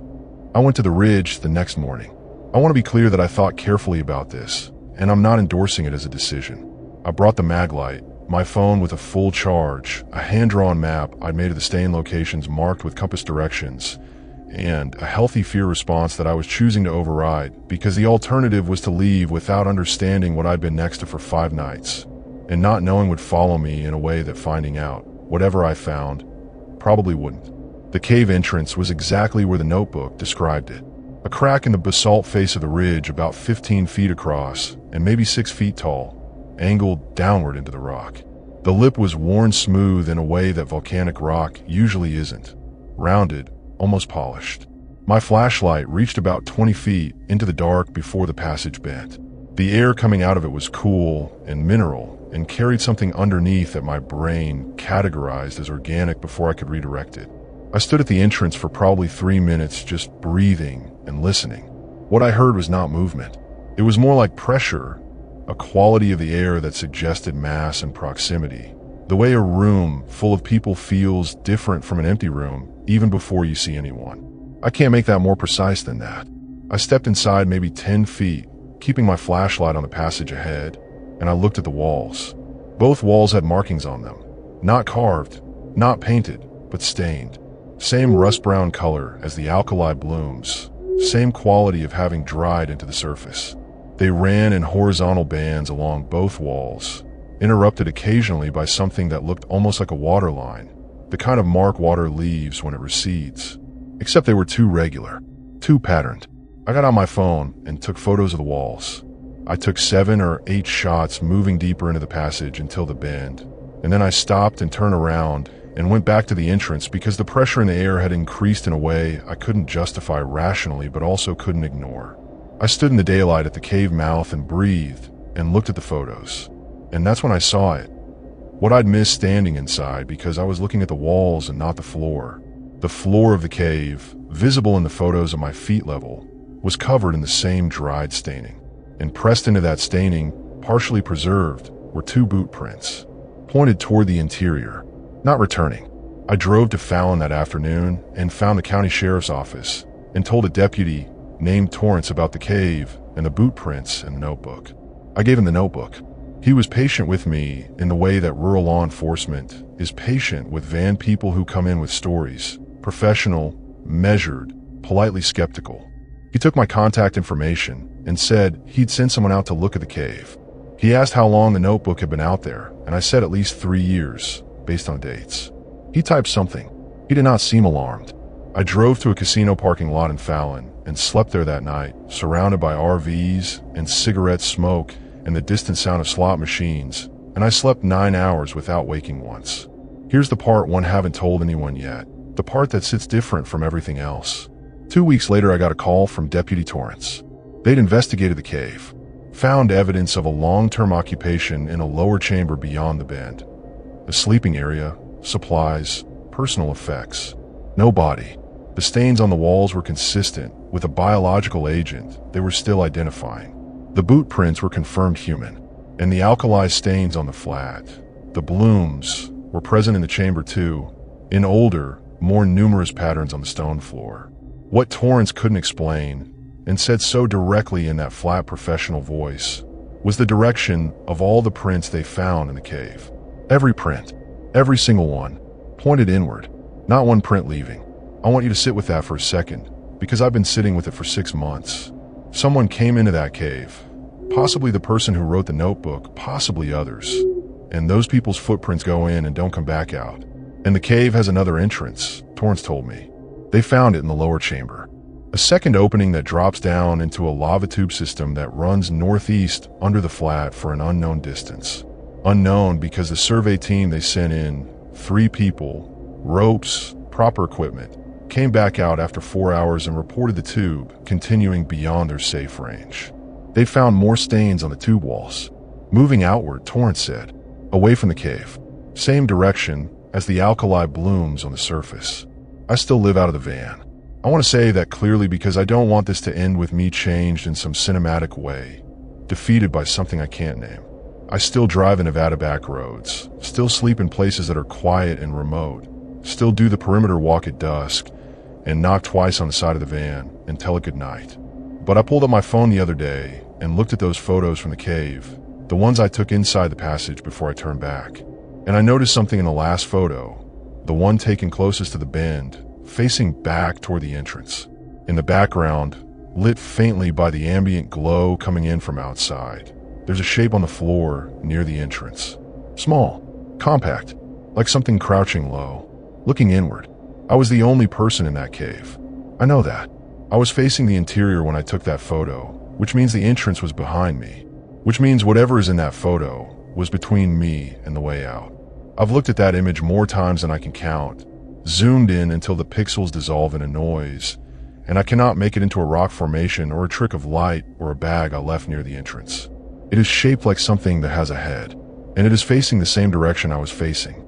And the only rational explanation I have left is that it was already there when I walked in, low against the wall where my flashlight didn't reach, and it waited while I photographed the walls, and it watched me turn around and walk back out into the daylight.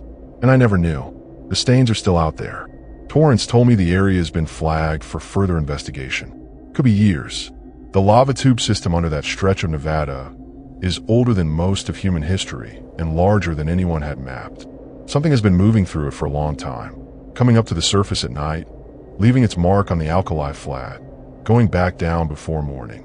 I was parked directly over it for 5 nights. It came up under me 5 times and I was asleep, or almost asleep. Each time, in my van with my deadbolt, and my rubber wedge, and my mag light, and my palm sweat, and my completely reasonable explanations for everything. I drove back out of Route 50 last week. Not to the BLM road, just to the highway. I pulled over and sat with the engine off, and looked east toward the Humboldt Sink, and thought about what's under that white flat surface. What moves at night through channels of old rock. rising toward the surface, testing it. What left those marks on the cave walls and bands that looked like water lines, except they weren't water? What was crouching at the entrance of that cave while I stood 12 feet away, taking photos of the walls and thinking I was alone? I sat there for a long time. Then I started the engine, pulled back on the highway, and drove west toward Reno to have Thanksgiving with B, because some distances are worth closing and some ground is worth leaving exactly as you found it.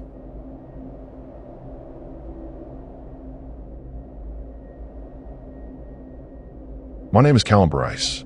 I'm 47 years old, and I'm from Boulder City, a small town just southeast of Las Vegas that most people drive through without stopping on their way to the Hoover Dam. I'm a recently retired corrections officer, 21 years at High Desert State Prison.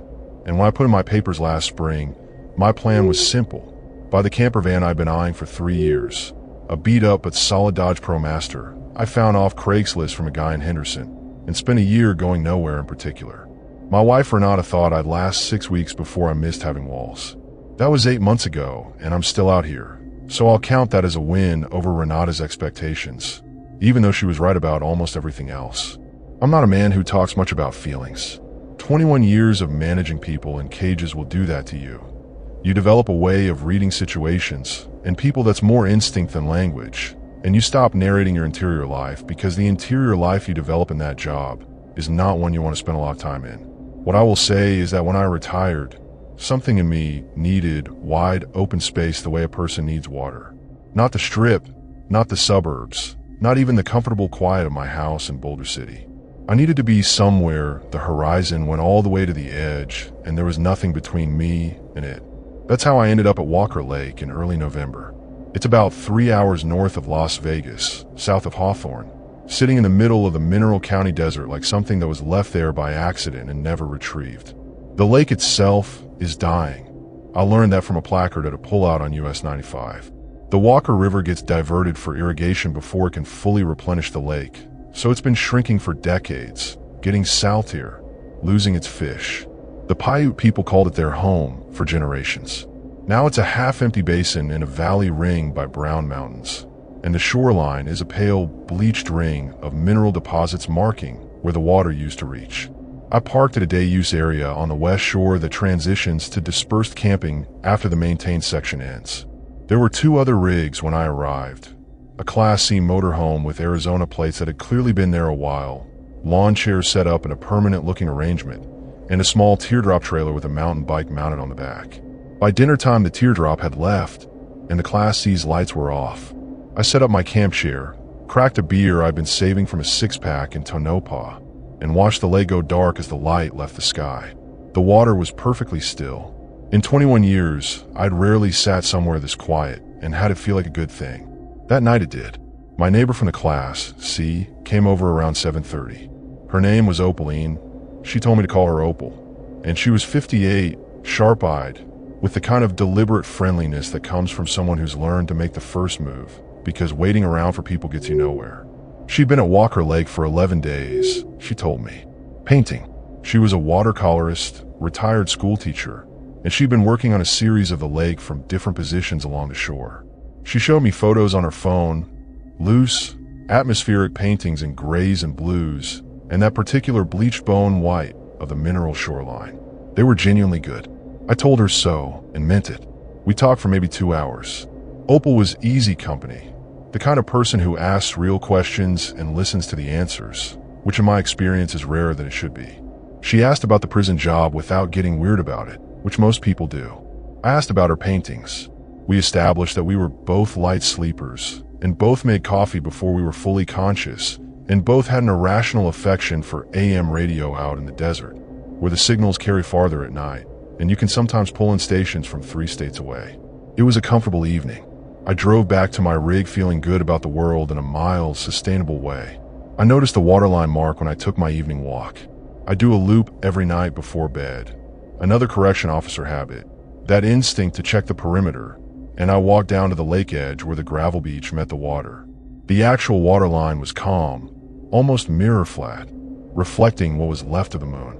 But about 6 feet back from the current water's edge, there was a mark in the gravel, a distinct line, darker and slightly damp looking, as if the water had come up to that point recently and receded. Recent enough that the gravel hadn't fully dried. That wasn't right. The lake had been still all evening. I'd been watching it. No boat traffic, no wind. A lake doesn't lap up 6 feet past its own edge and retreat without a wave to push it, and there had been no waves. I crouched down and pressed my fingertips to the darker gravel, and they came up wet. Not damp, wet. I stood up and looked at the lake's surface, and it was completely still. I stood there for a while, and then I walked back to the van, and I told myself, the lake level fluctuates. Water tables, underground pressure, perfectly ordinary geological behavior. I knocked twice on the side of the ProMaster and climbed in and went to sleep. The next morning, the wet line in the gravel was 6 inches closer to the van than it had been the night before. I measured it against my boot. Then I went and made coffee, because some things you need caffeine before you can think about straight. Opal had noticed it too. That was the first thing she said when I wandered over to her rig with my second cup. Not good morning, not comment about the cold. Just, did you see that the water line moved? She said it matter-of-factly, the way you'd note that the wind had shifted. She'd been up since 5 painting the early light, and she'd walked down to the shore and seen the line in the gravel, and stood there working it out and come to the same dead end I had. No wind, no wave action, no mechanical explanation. We walked down to the shore together. The wet line was there, clearer in morning light than it had been the night before, a distinct boundary in the gravel where the darker wet stone met the dry pale surface. The actual lake edge was still 8 or 9 feet away from it. Opal crouched down and looked at it with the precise attention of a visual artist and said, "The line is too consistent. Natural wave action would be irregular. This is flat, like someone drew it." I hadn't thought of that, but she was right. It was nearly a straight line, running parallel to the shore for as far as I could see in both directions. I drove into Hawthorne that morning to get supplies and ask around.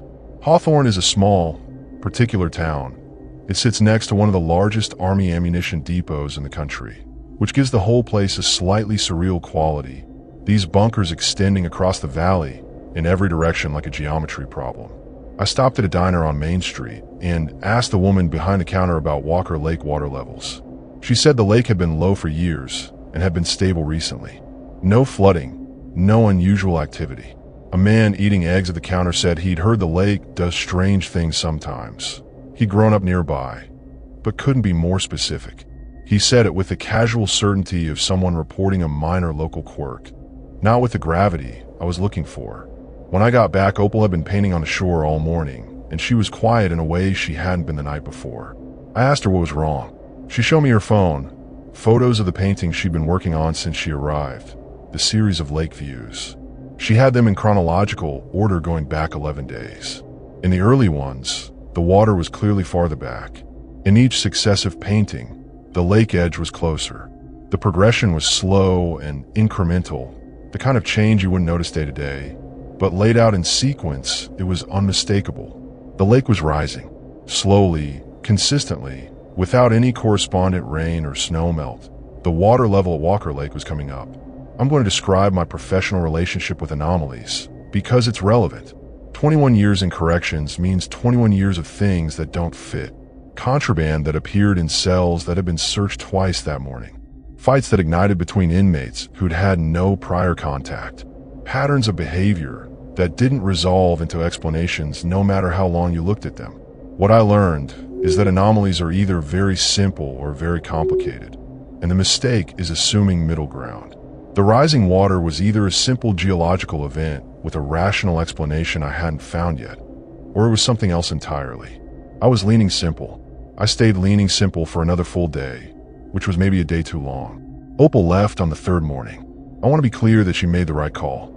She was a 58-year-old woman alone in a Class C, and the situation was developing in a direction that didn't have clear edges, and leaving was the reasonable adult decision. She knocked on my van door at 7 a.m. and told me she was heading north to Reno to visit her sister, and that I should be careful, which she said the way you say something when you mean more than the words.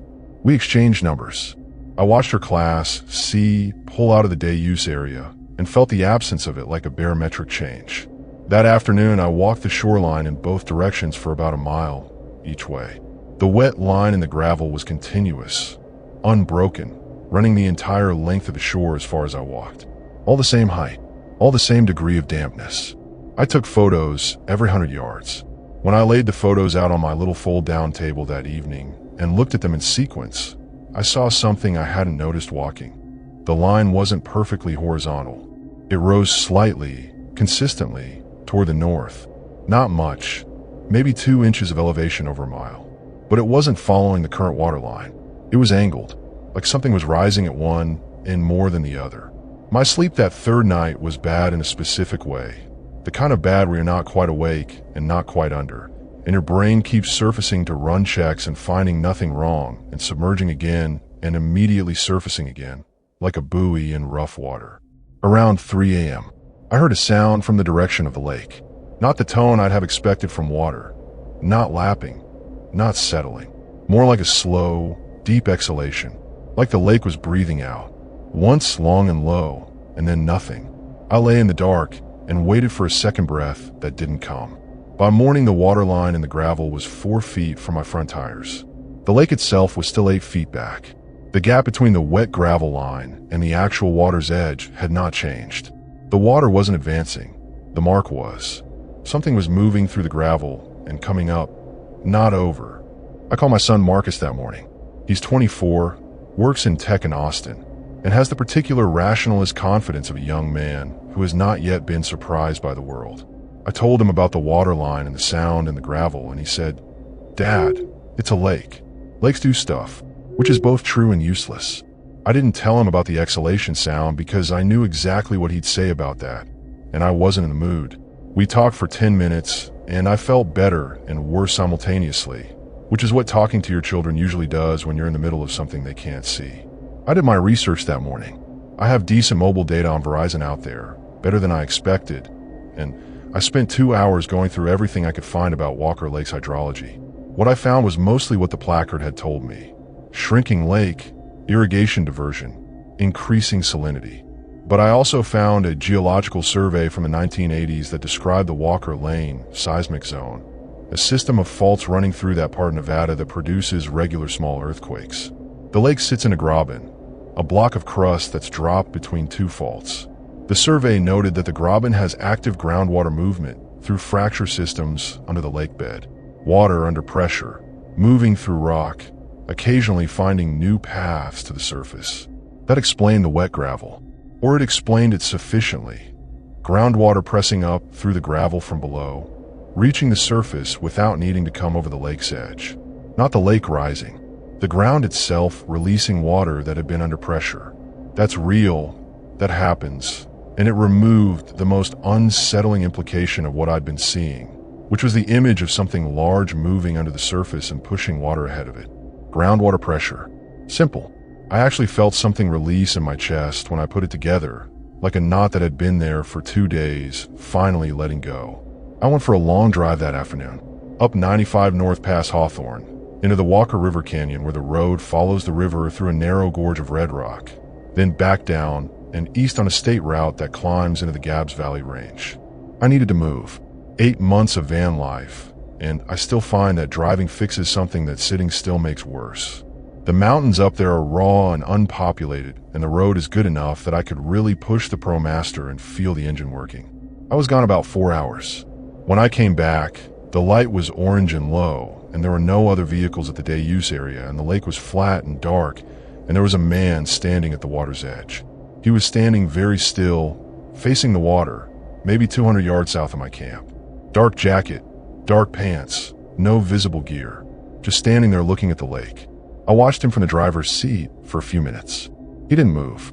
I got out and started walking toward him because, and this is a corrections officer thing, not a brave thing, standing still and watching feels less safe than moving toward the situation.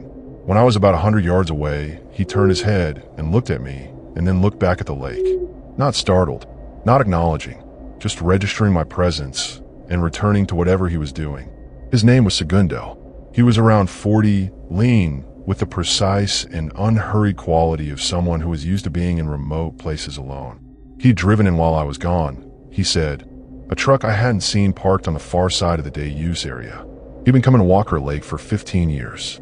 He was Paiute, His family had connections to this area going back generations, and he came here every year at this time. I asked what brought him specifically.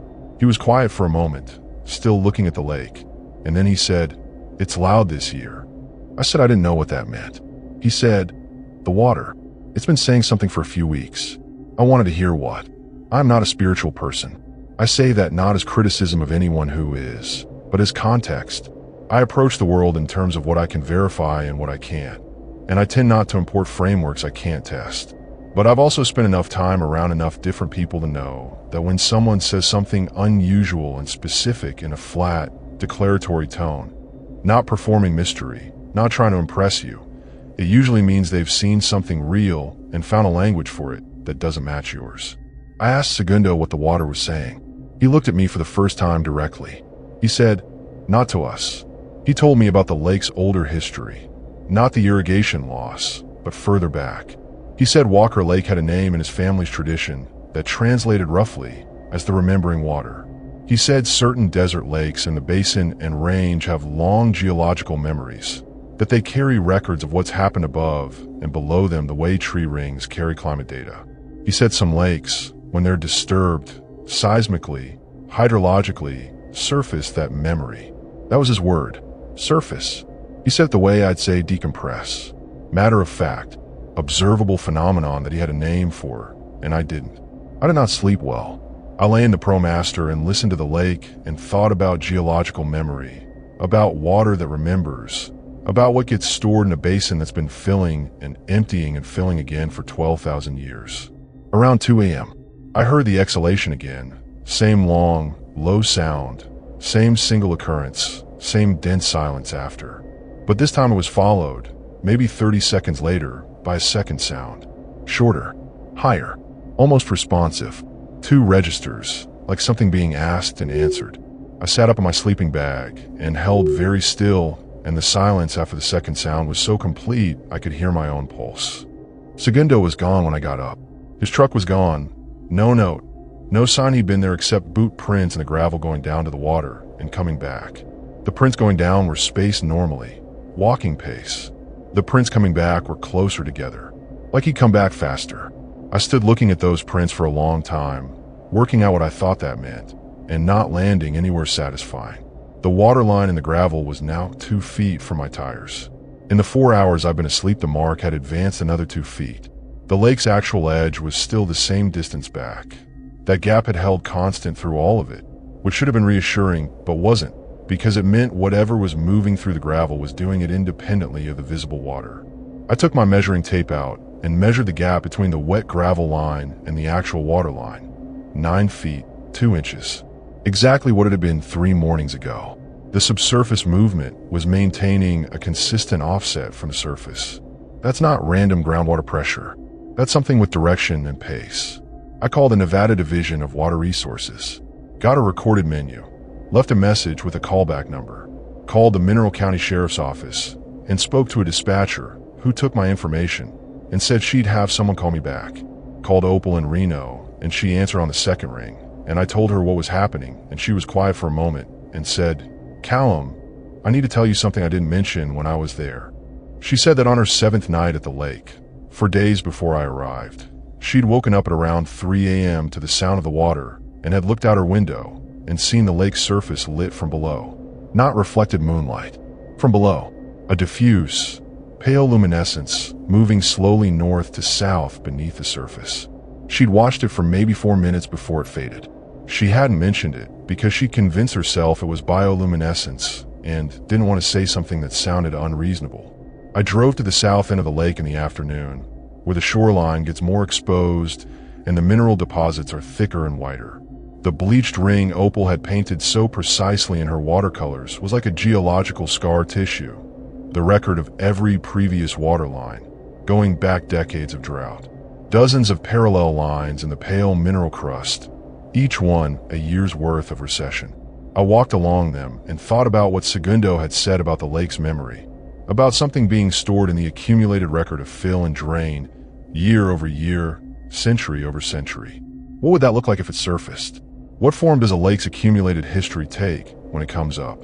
At the south end there's a small boat launch, and used now, the ramp descending into water that's retreated past the end of the concrete. I stood at the end of the ramp and looked into the water, and the water was clear in the shallows. I could see the lake bed, pale and silted, with dark patches of algae. And I could see, extending from about 6 feet of depth and going out to where the water got too deep to see the bottom, a series of marks on the lake bed. Circular depressions, uniformly spaced, running in a line toward the center of the lake. Each depression was maybe 3 feet across. They looked like impacts, or they looked like footprints, if the thing making them was large enough and the lake bed soft enough to record its passage. The line of them ran straight out from the south shore toward the middle of the lake and disappeared into the dark water. I got back in the ProMaster and drove back to camp and sat in the driver's seat for a while without getting out. I wasn't panicking. I want to be precise about that. There is a particular state that corrections experience trains you into, where the situation has clearly exceeded the parameters you arrived with, but your function has to remain intact, because panicking in an enclosed space with dangerous people has never helped anyone. So I ran the same protocols I'd run on a rough unit. Assess, prioritize, decide, move. Assess. Something is in this lake or under it, moving toward the north shore, leaving subsurface marks that I can trace, an opal saw illuminated from below. Prioritize. I am alone. My vehicle is close to whatever's moving. My nearest contact is 2 hours away. Decide. I'd already decided. I was just running the steps to make sure. I started packing. Not frantically, deliberately, which is faster anyway. I have a system for breaking down my setup that I've refined over 8 months, and I ran through it without rushing. Folded the table, secured the kitchen gear, locked down the bed platform, coiled my hookup cables. I was outside, pulling my leveling blocks when I heard the exhalation again. Broad daylight. Late afternoon, sky still fully lit, and the lake made that long, low sound clearly enough that I felt it in my sternum rather than heard it with my ears. Vibration more than sound. I straightened up and looked at the lake, and the water was glass still, and everything was calm, and the vibration faded out, and left me standing in the ordinary afternoon with my leveling block in my hand, completely certain that whatever was in that water knew I was leaving. I want to explain why I stayed one more night, because it's the question I know you're going to ask. The honest answer is that I'd driven into the site at an angle 2 days before, and one of my rear tires had gone into a shallow dip in the gravel, and I'd compensated with the leveling blocks, and pulling out after dark without being able to see the ground felt risky in a concrete mechanical way that I was less willing to navigate than the other kind of risk. So I decided to leave at first light, and I got back in the van, and I locked the doors, and I did not go near the lake or the shoreline for the rest of that evening. I made dinner in the van. I listened to AM radio, a station out of Elko playing old country, which was exactly the right medicine. I checked the ground clearance by flashlight through the windshield one more time. I was ready to be gone. I was awake before the alarm. 4:45, fully alert, no transition, just open eyes and the certainty of being awake. The van was dark and cold, and the AM radio had drifted to static at some point in the night. I lay still for about 30 seconds doing my check. Sound, feel, anything wrong. Silence. The lake was silent. Everything was silent in that total, stop clock way I'd come to recognize as wrong. I started the engine at 5 a.m. The ProMaster turns over slowly in the cold, and I always hold my breath for the 2 seconds between key turn and catch, which is superstition, and I know it. It caught. I put on my headlights and pulled forward out of the leveling dip and turned toward the access road, and my headlights swept across the shoreline. The water was 6 feet from the front of my van. Not the wet gravel mark, the actual water. The lake had risen 6 feet in one night, or moved laterally through some channel I hadn't known existed, and was sitting 6 feet from my front bumper, perfectly still, perfectly flat, reflecting my headlights back at me like two pale eyes. I drove out without stopping. I want to say I took one last look in my mirrors and saw something, but I didn't. I drove and I watched the access road, and I got back on US 95 heading south, and I put 20 miles between me and Walker Lake before my hand stopped being tight on the wheel. I pulled into a turnout and sat with the engine running and the heater going and called Opal, and it went to voicemail, and I left a message saying I was out and okay, and she should call me when she was up. Then I sat for a while and watched the road. 6 weeks later, I got a letter. Not an email, not a call. A physical letter, forwarded from my Boulder City address to general delivery at the Tonopah post office, where I'd registered for mail pickup. Handwritten address, no return address. Inside was a single sheet of paper with a map hand-drawn on it. It showed Walker Lake and the surrounding area, oriented correctly with north at the top. There was a line drawn from the south end of the lake to the north end, following the lake's long axis. And at the north end, the line continued off the lake, through the mineral flats, to a point about 2 miles north of the shoreline, where the valley meets the first rise of the Gillis Range. At that point, someone had drawn a small circle and written 2 words next to it. Its surfaces. No signature. The handwriting was small and precise. I looked at it for a long time. I thought about Segundo, who had left boot prints going to the water and coming back faster. Thought about Opal's pale light moving under the surface. Thought about that line of depressions on the lake bed going out toward the center. And I understood, sitting there in the Tonopah post office parking lot, that the lake hadn't been rising. The thing moving through was just passing through. Walker Lake was not the destination. Whatever moves through that water in November, slowly, following a route that's older than the lake itself, was headed somewhere else. Has been headed somewhere else, probably, for longer than anyone has been around to notice. I drove north 2 days later. I didn't go to the spot marked on the map. I want to be honest about why. Not because I was afraid of what I'd find, but because I was afraid of what it would mean if I found it. Some questions, once answered, require you to make decisions about how to live with the answer, and I wasn't sure I had the bandwidth for that particular recalibration. So I drove past the Walker Lake turnoff on 95 and kept going north, and I watched the valley where the lake sat. I could see from the highway a flat gray mirror between brown ridges, and I watched it until the highway curved and it dropped behind a hill and was gone. Here's what I haven't told Marcus. Here's the part 1, keep turning over. The letter arrived in my mailbox at general delivery in Tonopah, forwarded from Boulder City. Only one person outside of Opal knew my Boulder City address. I'd given it to the Mineral County Sheriff's dispatcher when I'd called to report the water line. The dispatcher had taken my name and address and told me someone would call back. Nobody called back. The address went into a file somewhere. And then a letter came to that address, written on paper I can't trace, postmarked from Hawthorne, the town 12 miles from Walker Lake, with a hand-drawn map and 2 words, from someone who knew what was in that lake, who knew where it was going, and who, for some reason I cannot explain, wanted me to know too. Segundo knew things about that lake that he didn't fully tell me. He knew the sound it made, and he knew what it meant, and he left before dark with his boot prints going down to the water and coming back faster. And whoever sent that letter knew my mailing address and knew the route of whatever moves through Walker Lake every November and knew the word surfaces, which is the same word Segundo used, which is the same word in the geological survey from the 1980s describing groundwater reaching the surface through fracture systems. The same word. 3 different sources. I still have the letter.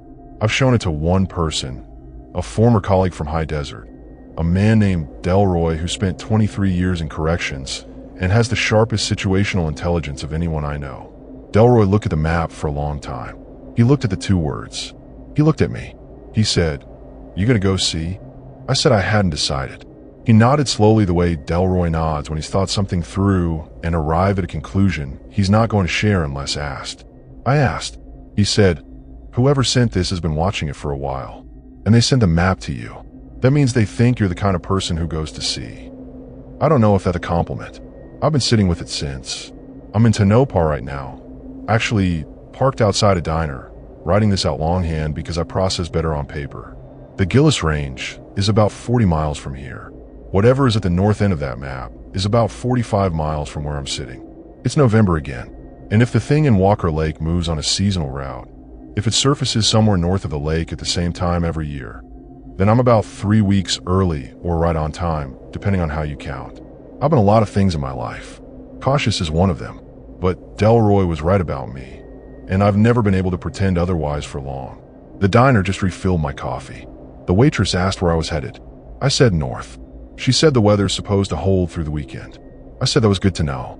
We smiled at each other across the counter, and she moved on to the next customer, and I looked out the window at the ProMaster in the parking lot and the wide flat Nevada sky above it, and I thought, 45 miles. I've driven further for less reason. and I'm the kind of person who goes to see.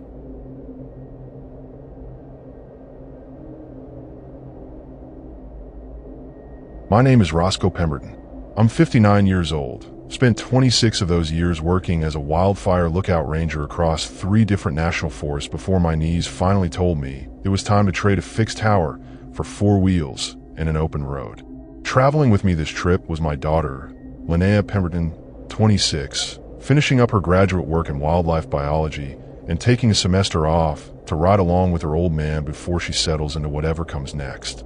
We'd both heard about war charcoal ovens, this state historic park outside Ely with 6 stone beehive structures built back in the 1870s, and figured it was exactly the kind of overlooked, quiet spot we both gravitate toward. We pulled into the park as the afternoon light slanted gold through the pinyon pines, the kind of light that makes old stone look warmer than it probably deserves. The ovens themselves sit clustered together at the base of a canyon, 6 beehive-shaped structures about 30 feet tall, built by Italian charcoal burners back when this whole area fed silver smelters with fuel that took weeks of careful, brutal labor to produce. Linnea had read up on the history before we arrived, telling me over the dashboard how the workers, mostly immigrants, lived rough in dugouts nearby, breathing smoke and charred dust for months at a stretch just to keep those ovens burning. I'll admit there's something about standing next to structures that old, built by hands that work themselves half to death doing it, that gets to you in a way regular sightseeing doesn't. Linnea walked the perimeter of each oven slowly, running her hand along the stonework, while I found myself thinking about my own years up in a fire tower. All that isolation, all that time alone with nothing but a radio and your own thoughts for company. Different century, different kind of hard work, but something about the loneliness of that canyon felt familiar in a way I wasn't expecting. We set up camp in the small campground a short walk from the ovens. Just a handful of sites tucked among the pines, nobody else around as far as we could tell.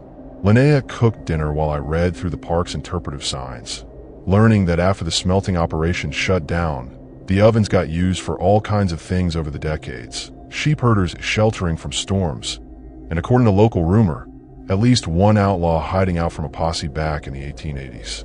That detail made Linnea laugh, said it sounded like something out of an old western, the kind of story that gets more dramatic with every retelling. After dinner, we walked back to the ovens in the fading light, partly to see them in a different mood, and partly because neither of us could quite resist the pull of structures that old and that strange looking against the darkening sky. Standing inside one, looking up at the conical opening at the top where smoke used to vent out, you get this sense of being inside something that was built with real purpose and real suffering behind it. Linnea pointed out scorch marks still visible on the interior stone, over a century old, permanent reminders of just how hot those fires had to burn. We didn't stay long after dark, heading back to the van as temperatures dropped fast at that elevation, but I noticed Linnea kept glancing back toward the ovens more than once, the kind of glance you give something when you can't quite shake the feeling you're being watched by it rather than the other way around. I didn't say anything. Figured it was just the strangeness of the structures playing tricks on both our heads. We settled in for the night, Linnea reading by headlamp, me running through old habits of checking weather and wind, even though there wasn't a fire tower depending on my vigilance anymore.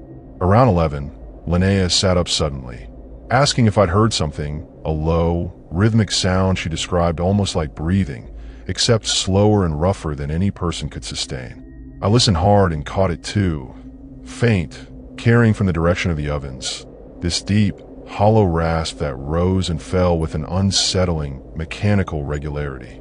We told each other it was probably wind moving through one of the oven openings, those conical chimneys creating some kind of natural whistle effect, and that explanation held together well enough that we both eventually drifted off despite it. I woke around 3 in the morning to find Linnea not in her bunk. The side door of the van cracked open just enough to let the cold night air seep in. Panic hit me fast, the kind that strips away 26 years of trained calm in about 2 seconds flat. And I was out the door calling her name before I'd even grabbed a flashlight. I found her standing maybe 50 feet from the nearest oven, perfectly still, staring at it with an expression I'd never seen on her face before, somewhere between fascination and a kind of blankness that didn't look like her at all. When I touched her shoulder, she startled hard, like I'd woken her from somewhere far away, and she had no real explanation for why she'd gotten up. Just said she'd heard something calling her name from outside, soft and familiar, like it knew exactly which voice would get her moving. That detail unsettled me more than anything else that night. Linnea is not the type to sleepwalk, never has been, and the confusion on her face when I described finding her standing there told me she genuinely didn't remember walking out of the van at all. We didn't sleep much the rest of that night, both of us sitting up front with the heater running, watching the dark shapes of the ovens through the windshield like they might do something if we looked away too long. I kept telling myself there was a reasonable explanation: dehydration, exhaustion from the drive, some quirk of altitude messing with her inner ear. Linnea, usually quick to laugh off anything resembling superstition, stayed quiet for most of that conversation, which told me she wasn't nearly as convinced by my reasonable explanations as I needed her to be. Morning brought enough daylight to make the previous night feel almost embarrassing to have taken so seriously. The oven sitting there in plain stone silence. Nothing remotely threatening about 6 old beehive structures baking gently in the sun.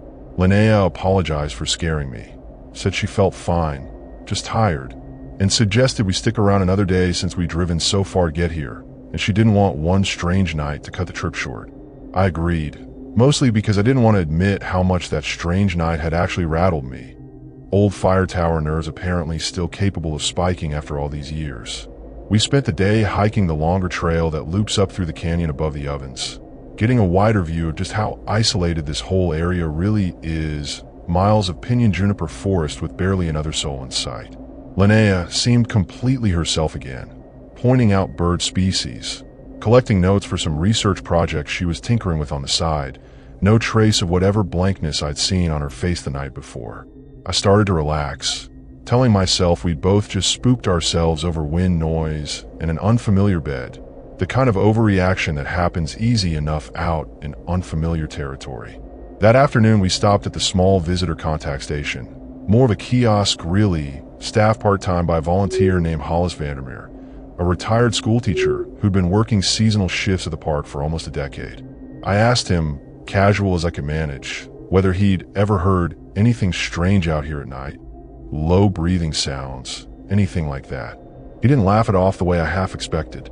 Said visitors mention it occasionally, always described the same way, this slow rasping sound, and that old-timers around Ely used to call it the kiln's breath, tied to a story about a charcoal burner named Vittorio Albani who died inside one of the ovens back in 1879, overcome by gas while tending the fire alone overnight.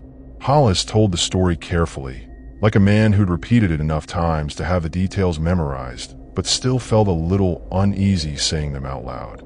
Apparently Albani's co-workers found him the next morning, slumped against the oven wall, and the story that spread afterward claimed his ghost stayed tied to the ovens, still tending fires nobody else could see, his breathing audible to anyone who lingered too close after dark. Hollis was quick to add he didn't personally believe any of it, that carbon monoxide buildup in enclosed stone structures was a real documented hazard even now, and that strange breathing sound were more likely explained by gas pockets, venting through old mortar cracks, than anything supernatural. That explanation should have settled my nerves. Instead it did the opposite, because if there really were old gas pockets venting from those structures, the implications for what happened with Linnea the night before got considerably more concerning in a completely different direction. I asked Hollis directly whether carbon monoxide exposure could cause someone to wander, disoriented, without clear memory of doing so, and his expression shifted from storyteller mode into something more genuinely concerned. He said it absolutely could. That low-level exposure caused exactly the kind of confusion and memory gaps, and recommended we keep some distance from the ovens overnight, just to be safe regardless of which explanation we believed. We took his advice seriously, moving our campsite that evening to the farthest available spot from the ovens, putting as much distance as the small campground allowed. Linnea seemed unbothered by the practical explanation, said it made more sense than anything ghost-related, and I agreed out loud while privately still turning over the image of her standing in the dark with that blank, listening expression on her face. Gas exposure explained confusion. It didn't fully explain why she'd specifically described hearing her own name called, soft and familiar, in a voice she couldn't quite place, but somehow trusted enough to follow outside. That night passed quietly at first, the distance from the ovens seeming to help, both of us sleeping heavier than we had the previous night. Around 2 in the morning, though, I woke to the van shifting slightly, the particular weight shift of someone moving toward the door, and found Linnea already halfway outside again, moving with that same eerie, deliberate calm. This time I caught her before she'd gotten more than a few steps, gripping her arm firm enough that she startled awake fully, disoriented and confused about how she'd gotten out of bed at all. We sat together afterward, me holding a flashlight steady on her face, checking her pupils the clumsy way you do when you don't actually know what carbon monoxide poisoning is supposed to look like up close. She insisted she felt fine, no headache, no nausea, none of the symptoms Hollis had described as typical warning signs, which honestly worried me more than if she'd been sick. Whatever was pulling her toward those ovens. Gas exposure explained the wandering, but didn't explain why it specifically wanted her walking in that direction, toward that exact place. 2 nights running despite the added distance we'd put between our camp and the structures. I didn't sleep again after that second incident, sitting up the rest of the night with my hand resting on Linnea's shoulder, some primal instinct telling me physical contact might be enough to keep her anchored if it happened a third time. Morning came slow and gray, clouds rolling in low over the canyon for the first time since we'd arrived, and Linnea woke up exhausted in a way that didn't match how much actual sleep she'd gotten. Dark circles under her eyes that hadn't been there the day before. She admitted, reluctantly, that she'd been dreaming about the ovens both nights. Vivid dreams she could barely remember except for one detail that stuck. A voice, definitely a voice now, not just ambient breathing, calling her by a name that wasn't quite hers but felt close enough that she always answered. That detail sent a cold feeling through my chest that had nothing to do with the dropping temperature outside. I asked her what name, and she struggled to articulate it clearly. Said it sounded something like Lena or Lena, close enough to her own name to feel intentional rather than random, like whatever was calling had learned her name just slightly wrong and kept using that wrong version anyway. I thought immediately of Vittorio Albani, wondered whether a dying man overcome by gas, alone in the dark over a century ago, might have called out for someone using a similarly mangled version of a name in his final moments, and whether that detail had somehow survived in whatever was happening here now. We drove into Ely that morning, partly to put real distance between us and the ovens for a few hours, partly to see if the local library or historical society had any additional records about Albany beyond what Hollis had shared. The historical society, run out of a small storefront downtown, turned up more than I expected. An old ledger documenting charcoal camp deaths during the operation's active years, listing 6 names total, Albany among them, alongside a notation that several other workers reported hearing him afterward, specifically describing a name close to but distinct from his own real name, apparently a nickname his crew used that hadn't survived clearly in any written record. The historian working the desk, a careful, soft-spoken man named Phineas Aconcorez, mentioned that local family oral histories, passed down through descendants of the original charcoal burning crews, claimed Albani's ghosts specifically sought out women, calling to them using that mangled nickname, something the families attributed to Albany having a young wife back in Italy he never saw again after taking the job. Phineas was careful to frame all of this as folklore rather than fact, the kind of story communities build around real tragedy to make sense of loss, but the specificity of it, matching almost exactly what Linnea had described, left both of us shaken in a way pure folklore shouldn't have managed. We debated leaving entirely, just cutting the trip short and putting war charcoal ovens behind us for good, but something held us there beyond simple stubbornness. Linnea, despite 2 nights of disturbing episodes, felt oddly reluctant to leave without understanding more, said something about wanting to document this properly rather than running from it, research instincts apparently overriding basic self-preservation in a way that worried me more than I let on. I gave in partly because I recognized that same stubborn curiosity in myself from decades of fire tower work, the kind that keeps you watching a strange smoke column instead of immediately calling it in, needing to understand the shape of a threat before you can properly respond to it. We returned to the park that evening with a plan. I'd stay awake the entire night, full coffee thermos beside me, physically positioned between Linnea's bunk and the door, ready to intervene the second anything started. Linnea agreed to sleep with a cord tied loosely around her wrist, the other end secured to my own, an old trick I remembered from stories about avalanche survival training Crude but effective if it meant I'd wake the instant she tried moving toward that door again. It felt excessive in the daylight, planning all this out over dinner, but neither of us laughed while doing it. Night fell heavier than the previous two, that low cloud cover from the morning thickening into something that blotted out most of the stars, leaving the canyon darker than I'd seen it yet. Around midnight, the breathing sound returned, clearer this time, definitely not just whine through stone chimneys, a deep, rasping rhythm that seemed to be coming from inside the nearest oven rather than echoing off its exterior. I felt the cord around my wrist go taut almost immediately, Linnea's hand pulling against it even as her eyes stayed closed, her breathing matching that same slow, rough rhythm coming from outside. I gripped her shoulder hard, calling her name directly, refusing to let the cord do all the work of keeping her in place. Her eyes opened, glassy, unfocused, and for one terrible moment, she looked at me without any recognition at all, like I was a stranger standing too close in her space.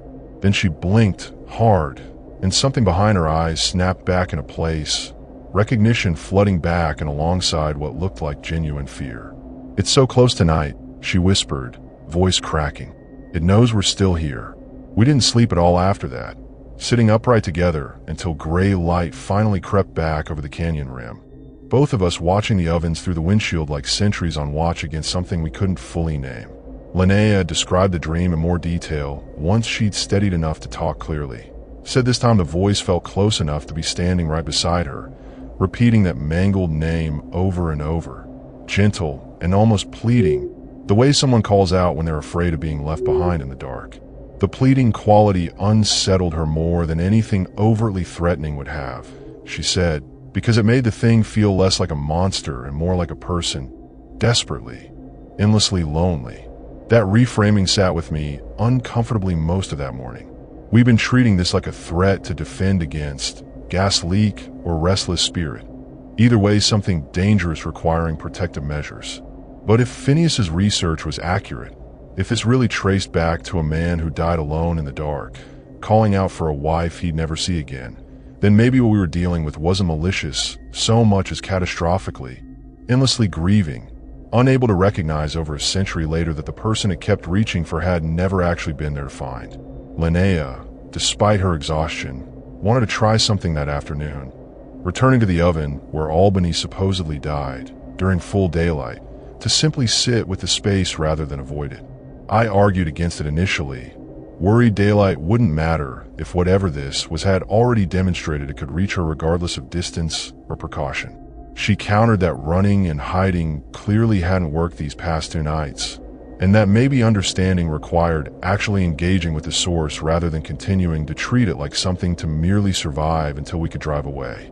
We compromised, agreeing she'd sit near the oven entrance, not inside it, with me positioned close enough to intervene immediately if anything shifted. The afternoon sun felt warm and ordinary against the stone, birds moving through the pinions overhead. Nothing about the scene matching the dread we'd both been carrying since that first night. Linnea sat quietly for almost 20 minutes, eyes closed, before she said softly that she could feel something there, faint during daylight but present, a kind of attention focused on her specifically, patient in a way that felt less predatory and more like waiting.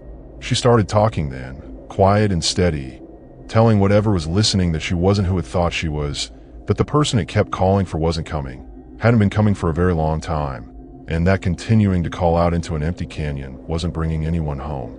I watched her say all this with my chest tight, half expecting something dramatic to happen, a cold wind, a shifting shadow, anything to mark whether her words landed somewhere or just dissolved uselessly into stone and air. Nothing visibly changed, but Linnea opened her eyes afterward looking different, lighter somehow, said the attention she'd felt had pulled back slightly, like something had finally, partially, hurt her. We stayed one more night, against what probably qualified as good judgment, because Linnea insisted the engagement needed to continue rather than stop abruptly after one attempt. That third night passed differently from the others, the breathing sound returning around midnight, but softer, less insistent, and when Linnea's hand pulled gently against the cord this time, her eyes stayed closed, but her expression looked peaceful rather than blank, like someone listening to something rather than being pulled by it. I stayed awake regardless, unwilling to fully trust the shift in tone, but nothing approached the urgency of the previous nights. Toward early morning, just before the sky started lightening, Linnea spoke in her sleep, clear enough for me to make out the words, "I'm not her, but I hope she knew you waited." Her voice carried a gentleness that wasn't quite her own speaking pattern, like she was relaying something rather than simply talking. And after she said it, the breathing sound outside stopped completely, abruptly enough that the silence afterward felt almost as loud as the sound itself had been. Linnea didn't wake fully until full daylight, and when she did, she had no memory of speaking those words at all, though she described feeling, for the first time in 3 nights, genuinely rested. We packed up that morning slower than usual, both of us a little wrung out from 3 nights of disrupted sleep and accumulated tension finally starting to release. Hollis was working the kiosk again when we stopped to return some borrowed gear, and I found myself telling him, carefully, vague enough to avoid sounding unhinged, that we'd had an unusual few nights, but felt like things had settled some. He nodded slowly, said sometimes that's just how it goes out here, didn't push for more detail, the kind of response that told me he'd heard similarly vague accounts from other visitors before and had learned not to require explanations nobody could fully provide anyway. We left Ward Charcoal Ovens that afternoon, driving the winding road back toward Ely with the canyon shrinking in the rearview mirror behind us. Those 6 beehive structures eventually disappearing behind a ridge like they'd never been there at all. Linnea slept most of the drive, real sleep this time, deep and untroubled as far as I could tell watching her in the passenger seat. I kept turning over everything that happened, trying to fit it into some framework that made sense. Gas exposure explaining the wandering, grief and folklore explaining the rest, neither explanation quite covering the whole picture on its own. We stopped in Ely for the night, a real motel room for once instead of the van, both of us craving the ordinary solidity of 4 fixed walls after 3 nights that had stretched our sense of what counted as solid ground. Linnea brought up the Historical Society again over dinner, said she wanted to email Phineas, ask if there was any record of Albani's wife back in Italy, whether she'd ever remarried, whether there was any way to know if she'd lived a full life, unaware her husband's voice was still calling for her from a Nevada canyon more than a century after his death. Phineas responded a few days later, once we'd already moved on toward our next stretch of road, with what little additional information he'd managed to dig up. Albani's wife, according to a single surviving letter held in a regional archive, had indeed remarried within a few years of receiving word of his death, settling into an apparently happy, ordinary life back in a small village outside Turin. Whether she ever knew her first husband's voice persisted decades later in a desert canyon halfway around the world, calling a slightly mangled version of her name in empty stone structures, was something no record could answer either way. Linnea seemed to find something like closure in that information, said she liked imagining the wife had lived well, unaware and unburdened, even if the man left behind apparently couldn't manage the same peace himself. I asked her eventually whether she actually believed any of what happened was Albany specifically, a genuine ghost reaching across a century, or whether she thought it more likely some combination of gas exposure and suggestion, our own minds filling in details that fit a story we'd already heard before stepping foot back in that canyon. She thought about it a long while before answering, said she genuinely didn't know, and that maybe the not knowing was simply part of what we'd brought home with us from that trip. I've gone back over those 3 nights plenty of times since, lying awake in the van some quiet evening with Linnea, asleep in her bunk just a few feet away, listening a little too hard to ordinary wind moving through whatever landscape we've parked in that week. I've never heard that particular breathing sound again, never seen that blank, listening expression return to her face under any circumstances since. Whatever happened at Ward Charcoal Ovens, whether trapped gas or restless grief, or some combination, neither explanation fully covers. It stayed there, in that canyon, the way Phineas's careful historical caution suggested these things mostly do. Linnea finished her graduate program eventually, moved into a research position studying high desert ecosystems, work that occasionally takes her back through eastern Nevada, though she's never mentioned wanting to revisit those ovens specifically. I still think about Vittorio Albany sometimes, a man who took a hard, dangerous job far from everyone he loved and died alone in the dark doing it. His voice apparently persistent enough to outlast everyone who might have remembered him clearly. Whether that persistence amounted to an actual ghost, or just the peculiar power certain places hold over visitors primed by both folklore and physiology to expect something waiting in the dark, I've made my peace with never knowing for certain. We still travel together when her work schedule allows it. Father and daughter trading stories the way we always have. Though I notice she's gotten more careful about which historic sites she researches thoroughly before we commit to camping nearby. I don't blame her for that caution. I've gotten more careful myself, carrying a small carbon monoxide detector clipped to my keychain now, a practical compromise between disbelief and the kind of respect that 3 strange nights in a canyon teaches a person whether they wanted the lesson or not. Sometimes, driving past old industrial ruins on back roads, abandoned mines or kills or factories left to weather quietly into the landscape, I find myself wondering how many of them carry some version of what we encountered at Ward. Voices and grief and unfinished business, soaked so deeply into old stone that it lingers long after everyone who remembers the original story has passed on themselves. I don't have an answer for that either. I just keep driving, keep watching old fire tower habits dying about as hard as anything ever calling out from inside those 6 quiet ovens, still standing patient in their canyon, waiting on nobody in particular anymore.